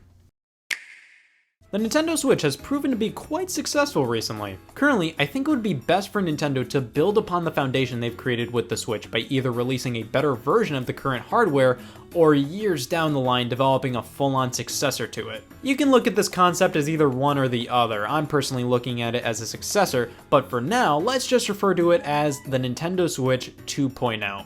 Why 2.0? I'm just such a Decimal fanboy, and I think it sounds better than just straight up Nintendo Switch 2, I don't know. First off, we keep all standard Nintendo Switch games compatible while also upping the specs big time. Keep in mind, we ain't going anywhere near next Xbox or PlayStation levels, but definitely a bit above PS4 and Xbox One levels. If possible, we'll upgrade the battery. At the very least, I want it to be on par with the original, but hopefully we can squeeze a few more hours of playtime out of an upgraded one. Screen resolution needs to be better, not because the current one is bad, but because it could allow for a potential accessory for VR. I think we've all pictured this before, a head strap you slide the Switch into for virtual reality. This can lead to some pretty standard VR, nothing mind-blowing, nothing super high resolution, but something good enough to allow for the experience. Also, we've got to make at least 64 gigabytes of internal storage the standard for this thing. Finally, the dock can now output 4K resolutions, is made out of a much sturdier material, has more padding on the inside for those who are worried about scratching the screen, and more USB ports are available, hooray! The Joy-Con 2.0 are the new versions of those choking hazards of controllers. You can use old Joy-Con on Switch 2.0 and use Joy-Con 2.0 on the first Switch, but the features introduced in the new controllers are only compatible on Switch 2.0. A new ergonomic design is used that make the controllers much more comfortable to hold. Specifically, I'm thinking a more grippable bottom half. Also, the buttons and sticks are at a bit of an angle, making them more in line with how regular controllers are set up. Nintendo put out a patent for scrolling shoulder buttons, akin to something like a scroll wheel on a computer mouse. We're throwing these in the Joy-Con 2.0, as they can allow for easy item management and menu navigation in games. HD Rumble Plus is included, which is an even more detailed rumble than what's found in the original Joy-Con, and in addition to that, the gyroscope is updated to be even more precise, allowing for pointer functionality in games to be closer to how it worked on the Wii with the sensor bar. Now, this is an idea that could give us a hearty dose of potential fire hazard, but what if your controllers could change temperature? Heat up a bit in a lava-based level, cool down in a snow world, or just if you yourself are hot or cold, you could change how warm or cool your controller is.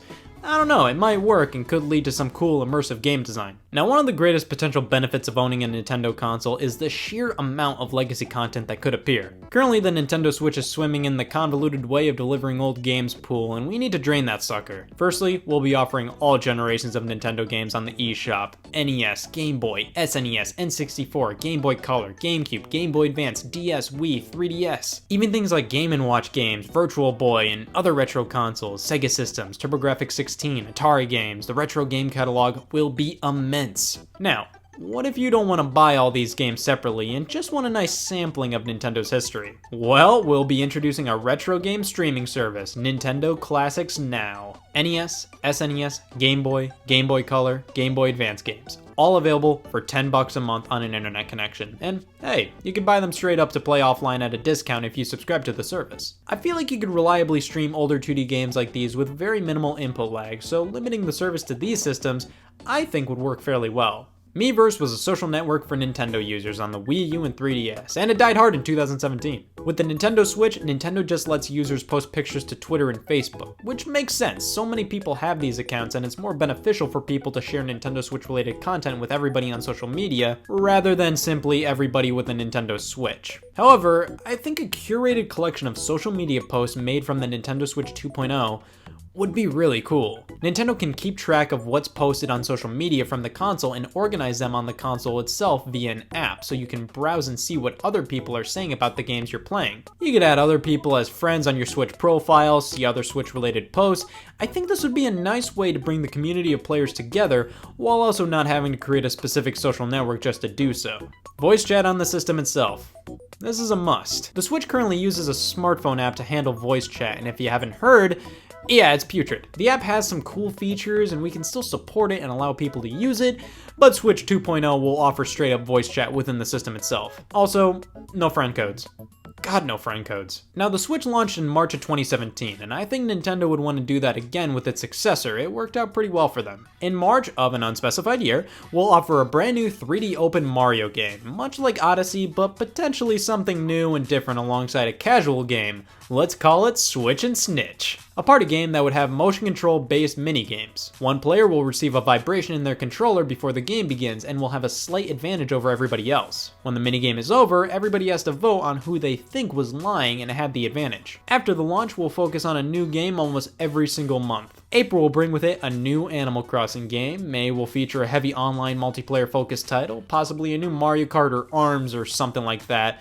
I'll go with ARMS since we just had a new Mario game. Since we've already put out 3 major Nintendo IPs on the system, I think June would be an excellent time to put out something like a Wave Race game. Something not as big, but talk surrounding Switch 2.0 will definitely be high around this time. Putting this out in late June could work out, and early adopters of the system may give Wave Race a try. July would bring with it a new Pikmin game. July is a relatively slow month for new game releases. Put Pikmin out there and it'll be the star of the show. No game in August, but September would bring with it an HD remake. Maybe Kid Icarus Uprising, the first 2 Paper Mario games, fucking Odama, I don't know. I'll go with Kid Icarus. October, The Big Un, a new Pokemon game, and something else. Maybe a bit of a lighter title, either a Mario Party, Kirby game, Mario Sports title, WarioWare. I'm gonna go with a Kirby game. November, a new Zelda game, based on Breath of the Wild's engine. December, let's end things off right. 1080 snowboarding. Now, of course, some of this may be incredibly unrealistic. Some of it may even be borderline insane. But it's fun to think about how you would do things if you ran a video game company and had to make a console. Now, most of this was just a shot in the dark, just random ideas that may, but probably will never work. The game lineups, the designs, the concepts, not one person can do all that. But it's definitely fun to think of it, so shoot your ideas for new game consoles at me. But I'm not gonna need them because I'm off to Microsoft to pitch my idea for the Xbox Infinite. I'll use the power of Google Maps to ensure I make it there, no problem.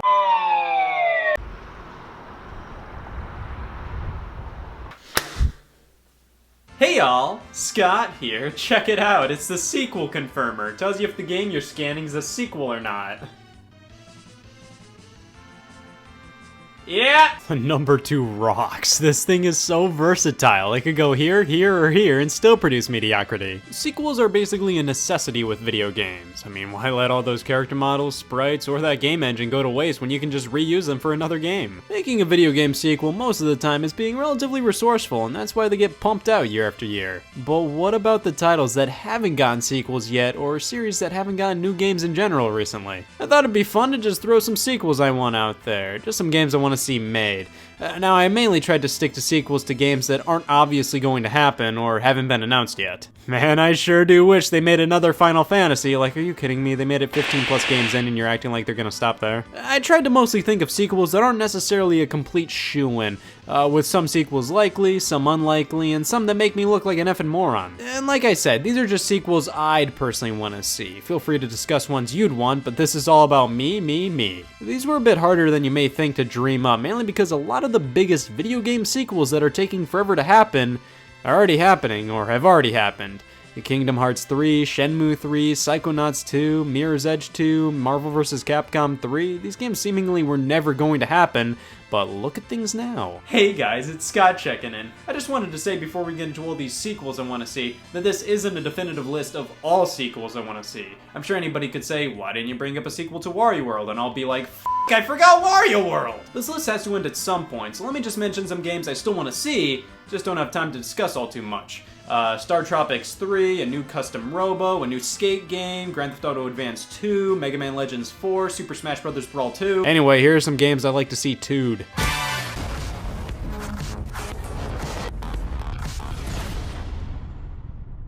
Hear me out on this. PlayStation All-Stars Battle Royale, outside of being just one of the worst lineup of words I've ever seen in my life, was Sony's answer to Smash Brothers, and it was the wrong answer. Here's the thing though, I want a sequel to this game based purely on the fact that this isn't a bad idea, far from it. Sony's had a terrible history of making their version of a Nintendo thing and just not putting enough effort into it. The PlayStation Classic, the PlayStation Move, Little Big Planet karting, all just feel like half-assed attempts to do something Nintendo did successfully. And with all of these, especially All-Stars Battle Royale, they all flopped. They all felt soulless, and the thing was they didn't need to be. A PlayStation crossover fighting game could be amazing, they just need to treat it with the same amount of love and respect as Smash Brothers gets. Smash Brothers always felt like a momentous occasion, with a character being in it solidifying them in as true gaming icons.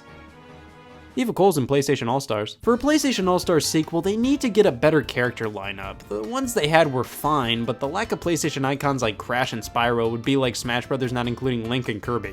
It needs better gameplay and ideas. It just felt like they copied Smash Brothers but tweaked a bunch of random things to make it different, but in the end just made things worse. They should just try to do their own thing. Maybe making a 3D fighting game would be interesting.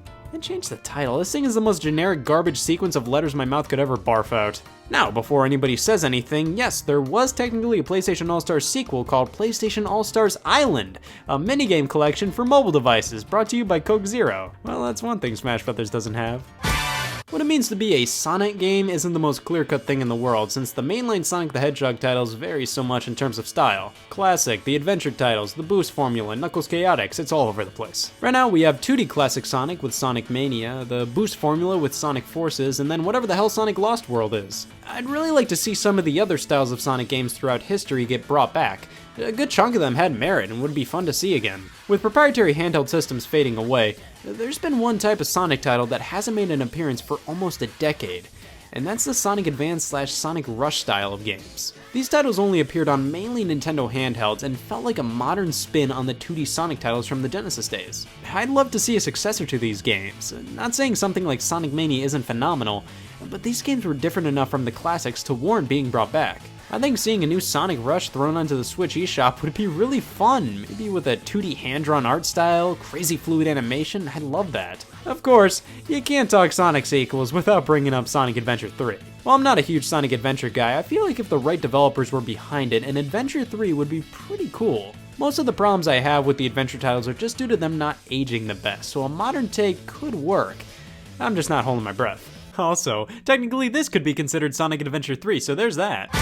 As anybody born in the year 1997 would do, I played Pac-Man World 2 as a kid. This wasn't a groundbreaking game by any means, but it did a really great job at transitioning whatever the hell this is into a 3D platformer. It didn't feel like a generic 3D platformer with Pac-Man squirted into it.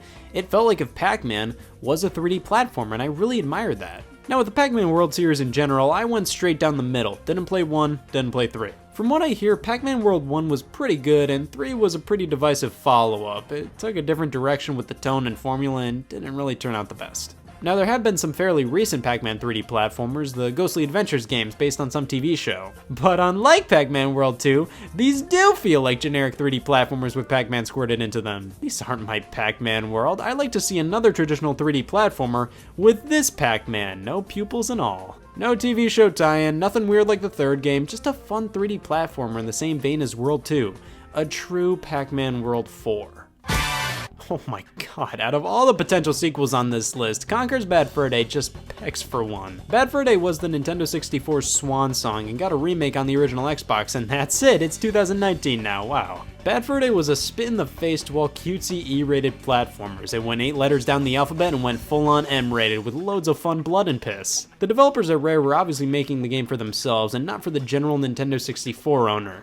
It obviously didn't sell well, but was always destined to be a cult classic. The ending of Bad Fur Day feels definitive enough, but does hint at a future game, and a sequel called Conker's Other Bad Day was planned, but was given the boot after Microsoft acquired Rare. After that, another game, Conker Gettin' Medieval, was planned, but scrapped as well, and the only thing released that progressed Bad Fur Day's plot was some episodic DLC for Project Spark.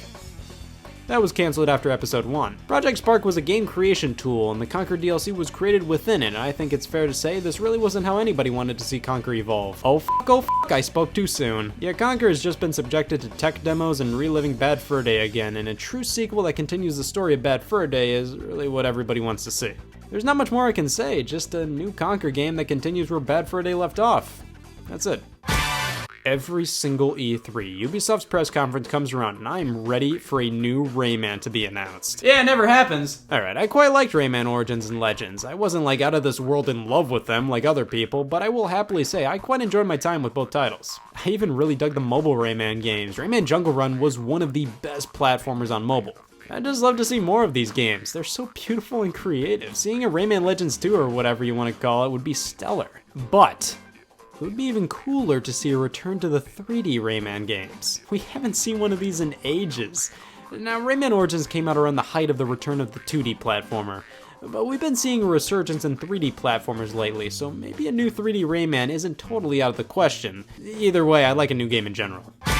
Bully has never been one of Rockstar's bigger games, but it's a beloved one nonetheless. It's always been odd to me that this game didn't become a series like other Rockstar titles did. Think about it, if Manhunt can become a series, you can accomplish anything. It's not like Rockstar wants to try and forget this game exists, they'll gladly put it out on mobile devices and PS4, and a sequel to it has been one of the longest running rumors surrounding the company. And with Bully being a T-rated game, a sequel would be a nice change of pace from all of this Rockstar has been putting out for the past 10 years. Alright, bear with me on this one, because I only just started playing it, but Okami is really something special. I've been with it for a few hours so far, but from what I've played, now this is what you call a wolf game. That's right, I said it, f*** out Wolf Quest. Every single second I've played has filled me with so much joy. It's really similar to the Wind Waker, but is all about the beauty of Japanese culture, history, art, everything. Now, a sequel was released for the Nintendo DS, Okami Den, and like I said, I'm still making my way through the first one, but with how much people adore Okami, I would love to see a new title in the series. Capcom has been spreading Okami HD around to all current-gen platforms, so that at least shows they want people to continue playing this game. So hopefully that means a third game is still a possibility. Mario RPGs have incredibly dedicated fan bases, especially considering how all of the Mario RPG series out there are either dead, or please die. Alright, Paper Mario Color Splash was okay, but really it was only saved by its writing and presentation. Mario and Luigi games used to be special, but now they just seem to be filler titles for when Nintendo needs to put out a game with Mario on the cover. But then, there's the grandfather of them all. Super Mario RPG Legend of the Seven Stars, developed by Square for the Super Nintendo. I feel that the Paper Mario series has definitely overshadowed the original Mario RPG in terms of pure love from fans, but it's still a beloved title and many's favorite Mario RPG title. The original Paper Mario on N64 was actually initially planned as a sequel to Super Mario RPG until it became its own thing entirely. So while you can make the argument that Paper Mario is Mario RPG's sequel, it's still kind of its own entity. I think a true sequel to Mario RPG would be mind-blowing, and with Nintendo and Square Enix playing nice with each other, seeing a full-blown sequel to the original game isn't completely impossible. Imagine Mario RPG 2 being done by the same team behind Octopath Traveler. Now that would be something to see. I'm not even an RPG guy, and I would love to see this. But we can't forget about Paper Mario though. I think what most people would love to see is obviously a follow-up to Paper Mario: The Thousand-Year Door. The original Paper Mario and its sequel are treasured as the deity of paper-based Mario RPGs. And while some people still love the third game, Super Paper Mario, it's definitely more of a mixed bag. Plus, this is a platformer with RPG elements. And then this happened, and like I said, Color Splash was okay. Sticker Star and Color Splash, while still RPGs, are huge deviations from the first two games' formulas. I think what everybody would like to see would be a third game in the style of the first two Paper Marios. Basically, The Thousand-Year Door 2. Kid Icarus Uprising is one of the most I wanted to play it. I bought it on Amazon and the seller sent me the European copy game I've ever not played. Believe me, I'm dying to. The Kid Icarus series only saw 2 titles and then lay dormant for over 20 years until Uprising's release. It was directed by Smash Bros. Creator Masahiro Sakurai, and the same hefty attention to detail and wealth of content you'd find in those games was present in Uprising. The gameplay was pretty different from the first 2 games, being a third-person shooter, more sin and punishment than traditional Kid Icarus. Regardless, it is a beloved game that was plagued by this little sliver of pain. Yeah, the number one complaint about Uprising was the controls. This type of game just doesn't work that well on the 3DS. Now, I'd gladly take a remake of Uprising on the Nintendo Switch, but I'd be even more excited to see that a sequel is being made instead. Kid Icarus Uprising didn't sell like crazy, but it didn't flop, so while I don't think Nintendo is hovering over the Make Uprising sequel button, I'm sure they wouldn't be crazy opposed if Sakurai wanted to make another one. Man, I love when people don't make games, especially you, Valve. This company has evolved from making hit after hit to just hanging out, running Steam, selling other people's games. They're great. Almost all of the titles Valve have previously released warrant sequels, and of course, this is the obvious one. I'm not gonna act like I'm everybody's resident Half-Life expert. I've played a little bit of 2, but not much. With the last we've seen of the Half-Life series being a cliffhanger, We just need a finale to it all. Just finish it up. Now, will it ever happen? I don't know. I'm fairly optimistic about it eventually happening, but I'm not saying it's super likely anytime soon. I just want to see Half-Life 3 announced because it would truly be one of the biggest days in gaming history. Just reading the history of Half-Life 3 not being announced is entertaining. Imagine it actually happening. Now, a game I'm more personally invested in is Portal. This is a series that has an infinite amount of possibilities with it. They can make 34 Portal games, and the 35th one would still impress me with new ideas, I'm sure of it. Portal 3, make it happen, and I know for a fact people want Left 4 Dead 3. Just Jesus Christ, Valve, do something. The NES Remix games on Wii U were great, just quick challenges on old school NES games with some of them mixing things up in terms of art style, characters, physics, all that. I really like these games because they took some NES games that aged poorly and made them legitimately fun by chopping them up into tons of challenges. Or they took NES games that actually aged well and made them fun in a whole new way. They made 2 of them, and these just feel like perfect gap fillers. Like if Nintendo isn't releasing anything one month, just throw out a remix title. They're fun pick up and play games and they don't take too awful long to develop. And really, I just want them to do more console variations of them. SNES Remix, Game Boy Remix, N64 Remix. I just want to see more of these remix style games, and then sequels to them too. Not asking for much, just 6 new games here. Duke Nukem is one of the biggest and most iconic names in all of games. Alright, okay, Duke Nukem 3D could be considered a landmark title, but other than that, things get a little mediocre with the franchise. What made Duke Nukem popular in 1996 was the edgy lowbrow humor and being a pretty impressive first-person shooter with loads of things to interact with in the environment. After a bunch of side games and spin-offs, Duke Nukem Forever released in 2011 as the true sequel to 3D. And after being in development hell for over a decade, yeah, it wasn't that good. Forever didn't evolve Duke Nukem. Some fans saw that as a positive, but most people saw that as the game feeling outdated in terms of its comedy and how it looked and played. Some may say he's better left in the 90s, but I think with enough passion and wit behind the project, a true new Duke Nukem game could be pretty decent. Look at how Doom 2016 came out. That similarly is based on a legacy PC first-person shooter franchise from the 90s. Now Doom has had a much better track record than Duke Nukem, but I'm just saying, I think if the Duke Nukem team puts forth a similar effort to the Doom reboot, a new game can work really well.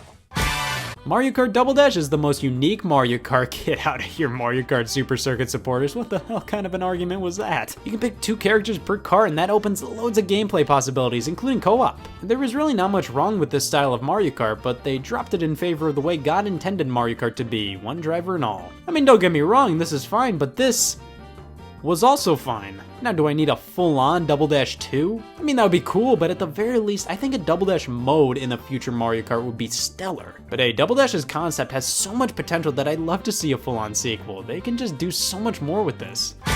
Kirby, for God's sakes, grow up. A good Kirby game is like a nice bowl of mac and cheese. I mean, it's probably not good for you, but it's pretty fun. That doesn't really help shake off the fact that throughout the series' entire life, Kirby has remained a 2D game. This isn't a series that straight up won't work in 3D. There have been little mini-game offshoots and experimentations that easily show, hey, this game will work just fine in 3D. I just want a 3D Kirby game, a true step forward for the franchise.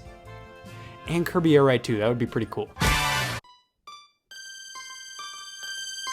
This isn't gonna happen. Even then, I think Earthbound/Mother is too important to people to just let the game sit there. I think this series has potential to tell so many more stories and capture so many more hearts. Plus, these games aren't perfect, far from it. A new game could easily refine the gameplay with little quality of life improvements here and there. Now, like I said, Mother 4 is crazy unlikely to ever happen. The series creator Shigesato Itoi has made it clear that he doesn't plan on making any new games. And of course, Mother 3 hasn't even released outside of Japan yet, that needs to happen. I'd still love a remastered collection of all 3 titles, but I think a 4th game would be jaw-dropping to see happen. Will it? Probably not, but I don't think it's impossible. This is Itoi's baby, and he doesn't really want to do anything with it, but who knows, maybe someday he'll have a change of heart. It's something more people want than you may think. Myself and countless others have had many sleepless nights where the only thing we could hear echoed in the darkness. Wii Sports and Wii Sports Resort are great. They may seem like nothing more than motion control minigame collections. That's exactly what they were. But they're so much fun. These are such simple games, but they're chemically engineered to be infinitely replayable. They remind me of a good high score based arcade game. No matter how many times I play Galaga, I still want to keep playing it, and the same goes to you, Bowling. I think doing a new game under the name Nintendo Sports or Mii Sports would be awesome. I think keeping with the resort theme would be a great idea, or maybe they switch things up and go for a winter-based sports one. I don't know, I just want Nintendo to make something like this again. I don't want these casual type games to be the only thing Nintendo makes. But if they plop out a new Wii Sports, I'd be pretty content. The Uncharted games. I played through all of them outside of Golden Abyss on the Vita and Fight for Fortune, some card games, so actually no, I guess I can't call myself a fan. Now, while the series developer Naughty Dog seems to be done with the franchise and Nathan Drake's story is finished, I think maybe handing the series over to Sony's Bend Studio or something and having them make games in the Uncharted universe would be a fun time. Now, I don't need these right now, not at all. I think I've had my Uncharted fix for a while. I'm mainly talking about in like a few years. When there hasn't been a new Uncharted game for a while, bringing back the franchise in a new way would be fun. There's so many great characters in Uncharted that you could easily make a countless number of games focusing on. I mean, they already dipped their toes in this whole no Nathan Drake Uncharted with Uncharted The Lost Legacy, so it's definitely possible. Because it's already been done. Sony generally doesn't continually support franchises for decades. Their developers usually focus on a certain series for a good number of years and then move on. I really wish they'd start supporting franchises in the long term more often. And in about 4 to 5 years, I think a new Uncharted focusing on a character other than Nathan Drake would be pretty cool. Listen, if you want a foolproof way to make me squee, here you go. Punch-Out is one of my favorite Nintendo series, no doubt, and the Wii game is so good. The problem with it though was that it didn't have a lot of its own ideas. It mainly used boxers from previous games, and the gameplay was basically the same Punch-Out we all knew. Years ago, I always thought this style of Punch-Out would work beautifully on the 3DS. I thought you could do some fun things with the 3D, and Punch-Out would be perfect for handheld play. Well, that never happened, and it never will, so I'd just like a new Punch-Out game with new unique boxers. Maybe a few classic ones, and maybe some new gameplay mechanics. Alright, that does it for everything I had a lot to say about. Let's pummel through some more games I really want but didn't have much to discuss. Chibi Robo 2, yes please, a series that never had a fair chance. All games Nintendo actually tried to push were garbage spin-offs. The only game that could be considered a true sequel to the original was a Japan-exclusive DS title. Either localize and remaster that one and put it in a resolution that doesn't sting, or make a true Chibi Robo sequel on a console. Oh man, I would kill for a new racing game that doesn't take itself seriously and isn't a crazy simulation. I've heard Forza Horizon has a great deal of fun, but what I'm mainly talking about is the return of Ridge Racer and Burnout. I'd squeak. I have two fears. They're dead mice and playing Donkey Kong 64. Donkey Kong 64 is just like any human being. It's aged. However, that doesn't mean the concept of a 3D Donkey Kong should be thrown out the window entirely. I'd love to see a modern 3D DK game. Like I said, I'd like to see a few new Sonic games, but man, f*** Sonic. I do enjoy a good Sonic from time to time, but my god, look at all these other games Sega could make sequels to. Jet Set Radio, Samba de Amigo, Gunstar Heroes, Night, Space Channel 5 Comic Zone, a good Super Monkey Ball game. Sega has just an absolute forest full of franchises that they haven't been doing anything with. Just please bring back some of these. Gravity Rush 3, yes please. I'm really concerned this series is dead. Sony originally was going to pull Gravity Rush 2's servers offline only a year after the game release. They delayed it by half a year after fans got antsy. I mean, that shows that Sony may not be interested in supporting Gravity Rush anymore, but that also shows they know the series has a passionate fan base, so I don't know what the future holds, but I know I want more Gravity Rush in it. A new Katamari game. Excluding the remake of the first game, we haven't had an original game on a console in so long. The last mainline title was released on the PS Vita in 2012. Nobody played it. Wario Land. Yeah, I'd love to see a new one, especially with the art style of Wario Land Shake It, and on top of that, a new original WarioWare game. WarioWare Gold was pretty good, but was a Best of WarioWare compilation. I want a fully original new one. A new Crimson Skies. This is a fan favorite Xbox title. Come on, why not just bring out a new one with modern visuals? That would be gorgeous. A new James Bond game. We haven't had one in forever. I think the last one was 007 Legends in 2012. These were tons of fun. They were some of the few first-person shooters to not take themselves so seriously. A new Mario vs. Donkey Kong, but now with these godforsaken mini Marios. This style of game was fun for a while, but they just kept making the same game. I want to see a game in the style of Donkey Kong 94 on the original Game Boy. This was an amazing puzzle platformer. And the original Mario vs. Donkey Kong was basically a spiritual successor to it. I just want another one of these games, they're so good. A new Castlevania game, either one that plays similarly to Super Castlevania 4 or any of the Metroidvania type games. A new F-Zero. Yep, that's it. Tomodachi Life 2. I love Tomodachi Life. It was such a fun game to keep coming back to for a week. But that's the thing, it was only fun for a week. A sequel needs more content and a way to spread that content out so you don't experience everything the game has to offer so quickly. Sin and Punishment 3, because why not? They made the first one for the N64 in Japan only and then made a sequel worldwide on the Wii 10 years later. Anything's possible with this series. I loved A Link Between Worlds and would dig seeing a new game in this style. A completely original one. Yes, Link's Awakening exists for the Switch, but that's a remake, and A Link Between Worlds still uses the same map from A Link to the Past. I want a top-down Zelda title that plays like this, but is completely designed from the ground up. A Also, a new Four Swords game would be pretty solid. None of that Triforce Heroes whatever. Super Mario Sunshine 2. Sunshine is one of the only 3 Marios that never got any kind of follow-up, and I still think there's a ton you can do with the Flood Pack. Plus, I kinda want a Sunshine sequel more so than a Mario Galaxy 3. I'd be pretty stoked for a Galaxy 3, but I'm pretty okay with stopping at 2. Sunshine has so many things that I think could be tweaked and expanded upon, so I personally want to see that more. I love begging companies to not do new things and to just do the same thing over and over again. But hey, I let all my desired sequels out of the bag. I'm pretty sure I didn't forget any. I have sinned. Hey y'all, Scott here, with a beret on top and anxiety on the bottom. I've created my latest masterpiece. Van Gogh's gotta be rolling in his grave right now. Yeah, I could do this. Hell yeah, death. Super Smash Bros., the most beloved crossover fighting game on the planet, no doubt, but by now you should know that. Nobody reads this and says, is that a sandwich? Nintendo and Gaming All-Stars fighting it out. It's a simple idea, but making a Smash Bros. Game is no joke. Have you seen how much stuff they cram into these things? There's gonna be a glucose monitor in the next one. Smash Bros. Has evolved from just a Nintendo crossover fighting game into a Gaming All-Stars crossover fighting platform with updates and DLC, focusing on celebrating the history of video games as a whole. You take one look at Super Smash Bros. Ultimate and it's the culmination of the phrase, oh f***. There is so much game here, with every fighter that's ever been in Smash Bros. Playable, almost every single stage from the games that preceded it, tons of modes and features. It's obvious that the only thing I should be thinking after playing this is, but what's next? Smash Bros. Is easily the most fun video game franchise to speculate about, to dream about stages they can create, modes to play in, and most prominently, who can appear as a playable character. It's a bit of an honor for a video game character to be inducted into Smash Bros.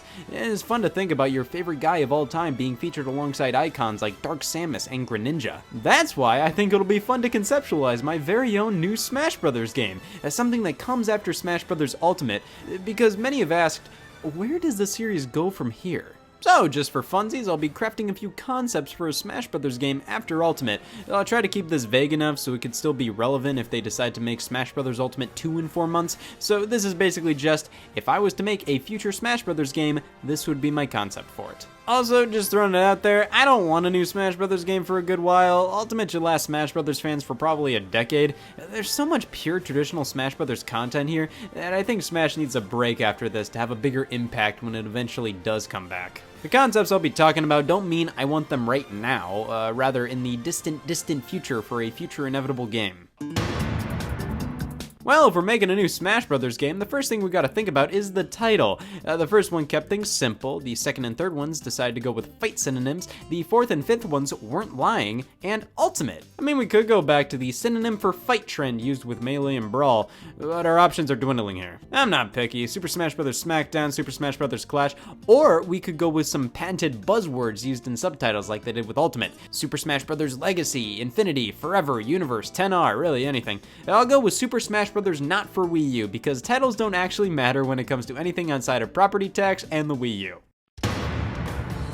A future Smash Bros. Fighter roster is something I see people talking about consistently, and many think the only thing to do after Smash Bros. Ultimate, where every single character ever is playable, is to cut it out. We're reaching a point with Smash Bros. That if we keep increasing the amount of characters, it's gonna be a bit too much. I mean, some could argue where we're at right now is a bit much. I personally think we're at a perfect amount with some room to grow. A few extra DLC characters never hurt anything. But with a future game, if it just adds upon what Smash Ultimate already is, we're talking almost 100 unique characters, and that is ridiculous to develop and balance, and it may feel bloated and overwhelming to players. I think it may be time to cut back on the characters and rethink the Smash Bros. Roster. Pick 20 to 30 of the characters in Ultimate, the characters you couldn't imagine Smash Bros. Without, characters that scream Nintendo and gaming icons.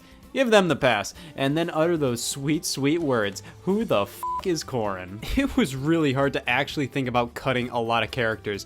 I mean, I don't want to, but in a future game, this may be one of the only ways to narrow down and focus on upgrading Smash Bros. At its core, instead of just building upon what already exists. Now, by cutting back on the amount of characters in the game, that allows for something special.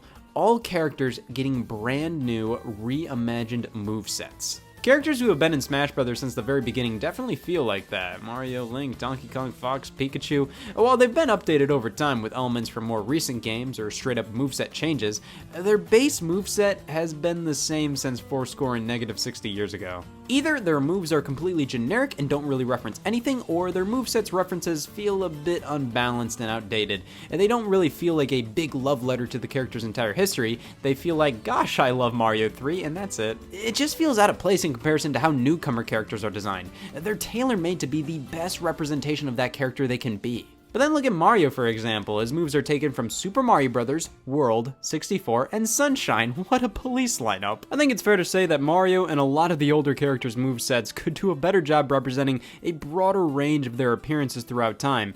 With Mario, sure, Cappy from Mario Odyssey randomly appears in some of his moves and a taunt, but why not dedicate an entire move to throwing him like in Mario Odyssey? And why not utilize more of Mario's huge history of power-ups? Why not use the spin for Mario Galaxy, the ground pound? Sure, moves like the fireball, I mean, you kind of have to have that in Mario's moveset, so I'm cool with some moves staying in just because they make sense being an integral part of the character, but I want to see them refresh all of the legacy characters with some new moves and design elements. Go all in and make these characters feel just as jam-packed with fan service as the newer characters feel. Also, with the fighter roster, we gotta have a character select screen, right? I just thought this would be a cool idea. You know the mural of characters for Smash Ultimate, or the mural you use to select the difficulty in classic mode in that game? How about making a giant mural of the characters be the character select screen? You hover your cursor over a character and select them that way, and my fridge is about to be f***ing suffocated by such a fun idea. But of course, if we're talking about reimagining the fighter roster, what about the core gameplay? Well, Smash Bros. Isn't in dire need of a gameplay shakeup. It's still just as fun as it's ever been, but it may be interesting to try something a little different, possibly a 3D take on the Smash Bros. Formula, like Power Stone. Don't get me wrong, I think doing something like that would really only make sense if this game is on the same console as Smash Ultimate or another more standard Smash Bros. Experience. That way, hey, if you don't care for this new type of Smash Bros., you have Vanilla Bean the game waiting for you right there. If a 3D Smash Bros. Would be the only Smash game on a specific platform, we might want to stick with the tried and true formula. I think a gameplay shakeup could potentially be really interesting and a lot of fun, but this ain't broke, please don't fix. Of course, you can't have a new Smash Bros. Without new characters. I'm open for a lot of possibilities, but here are just a few that I think would be a good fit. Professor Layton, one of my personal most recognizable icons from the DS era. He may be a level 5 creation, but most of his games were published by Nintendo here in the West, so to me, he's a Nintendo character. Chibi Robo, so help me God, he must be in Smash Bros. Since his last 3DS appearance, he needs this. He just does. The Sandbag, a Smash Bros. Original character. I think this would be a funny haha addition. I see a lot of people who want Impa from Zelda in Smash Bros., and I'm afraid to say I'm on Team Tingle. I think it would be way more interesting. Paper Mario would be an awesome addition. That would be crazy unique compared to regular Mario. CJ from San Andreas and Vince Young, literally so many options. I think a solid 10 or so newcomers would be a good number to shoot for, but newcomers wouldn't be a huge deal due to veterans getting revamped movesets. Weirdly enough, most people love talking more about the new characters with Smash Bros. Rather than the new stages. That's weird to me simply because at the end of the day, you're really only going to be playing as a couple of characters. You'll maybe try some of the new characters, but eventually you'll find your mains and just stick to them. Stages, I find, are more universally enjoyed by everybody, so I think they should be getting some more spotlight. Now, after Ultimate brought back pretty much every single stage possible, I think it's fair to say they can't really bring back old stages after this and expect the same response. We have pretty much all the stages in Ultimate. If they bring back Jungle Japes again, I'll question my faith. That's why, like with the characters, I propose less overall stages, maybe around 40 in total, but with all of them being brand new and the amount of stages as a whole being a more equal representation of each franchise and Nintendo as a whole. Like all the Kirby stages are based on games before Superstar. A lot of the Donkey Kong stages feel kinda samey. These series are much more than Smash Bros. Makes them out to be sometimes. Each of the big Nintendo franchises, give them like 2 to 3 stages, but have one represent a classic game, one represent a modern, and a potential third could be whatever the development team wants. Also, let's either tone down the amount of Mario stages or tackle other areas of Mario's history Smash Bros. Hasn't really touched. I've been squealing it for a Dr. Mario stage for a while now. Make it happen. I really want to see more stages that represent franchises not already in Smash Bros. Also, let's give Battlefield and Final Destination new designs. They've been the desolate wasteland and spaceboard for a while now. Do something more different with these stages. Of course, I want them to keep keep the Omega and Battlefield forms, plus the hazard toggle. Stage Morph is pretty fun, but I may just be the only person that ever uses it, so I don't know if it would be useful to bring back. Of course, I still want Stage Builder, but I want more tools. I want more little things to put around the stages, hazards, items, all that stuff. I never got what the hell this was, so we need some explanation. Enter a great story mode. Smash Bros. Story/adventure modes have always been a mixed bag. Melee's was incredibly short and was barely an adventure mode. You went through like 2 actual worlds and the rest of the stages were just standard fights. However, it was fun to replay, and the few actual platforming stages that were there were what I wanted out of a Smash Bros. Adventure mode. They were cool stages based on Mario and Zelda. Brawl Subspace Emissary had some slick CGI cutscenes, had characters interacting with each other for the first time ever, which was definitely the best part. And it was all platforming and boss fights, but the platforming levels always felt incredibly generic, and this mode went on forever. And then in Ultimate's World of Light, you walk around on a fairly low quality flat world map going into spirit battles where they set up a fight with other characters that invokes the spirit of the character in question. There are some CGI cutscenes, but they're what keep me up at night. The best cutscene is the opening one. None of the other few are even close to this entertaining. They barely even include any Nintendo characters and just serve to show what the mode's original creations are doing. They're lame. This mode goes on for far too long, for around 15 hours, and is monotonous as all hell. It has some charm, but it was far from a great experience. For a new story mode, I propose taking all the elements that worked with each of the games prior. I loved how Melee had iconic worlds from Mario and Zelda's platforming stages. Do more of that. I loved how Brawl featured awesome CGI cutscenes and how we saw characters interact for the first time. CGI is expensive. We could swing with like 15 to 20 minutes of cutscenes overall, but at least do something like pictures of the characters talking to each other with speech bubbles or something at the bare minimum. But this is one of the most popular fighting games of all time, published by one of the biggest video game companies of all time. I think it's a little silly to say, oh, 15 to 20 minutes of CGI is too crazy for them. Finally, I think the world map from World of Light was a cool idea. I'd like to see it be fully 3D, not just a flat image with one of those cartoon filters you can put on things in Photoshop. And we'd be good. So pretty much, let's go with a story mode with a world map like this. You find and recruit characters like you do with World of Light, but when you unlock them, you either get a cutscene of what's going on story-wise or a speech bubble interaction thing. You travel to different parts of the map, maybe having to fight certain characters or bosses or assist trophies to get past certain blockades, and this can bring you to platforming stages that take place within the game worlds. Each of the previous game's adventure modes have these ideas, but I want to see them all at equal play here. I think if we get all of this that has a reasonable amount of playtime to it, this could be my dream Smash Bros. Story mode. Super Smash Bros. Ultimate may be the best the series has ever been in terms of visuals, sound, and gameplay, but it doesn't have Chronicle. As good as Ultimate is, it completely dropped the ball in terms of the museum aspect of Smash Bros., which was my favorite part of the games outside of the core gameplay.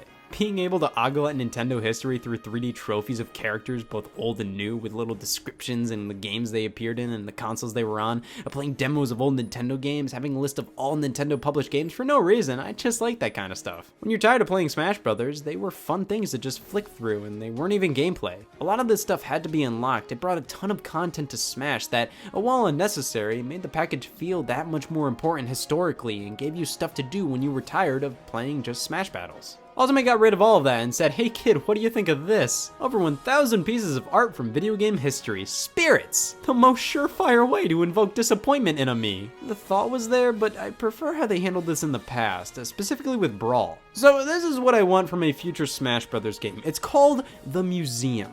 This is a virtual museum you can explore as any Smash Bros. Character. You run around it like it's a huge stage and can walk up to various exhibits for consoles, games, all that. Everything available in Smash Bros., whether it's the characters, stages, songs, trophies, whatever, is organized in the museum. You can walk up to the NES exhibit and check out Kirby's Adventure. There you can see the game's box art, stages available to play on based on the game, Smash Bros. Music tracks that originated from the title, trophies associated with it, characters in the game that are playable in Smash Bros., and even maybe a playable demo or video showcasing gameplay. Each Nintendo system would have its own exhibit with specific games and accessories highlighted.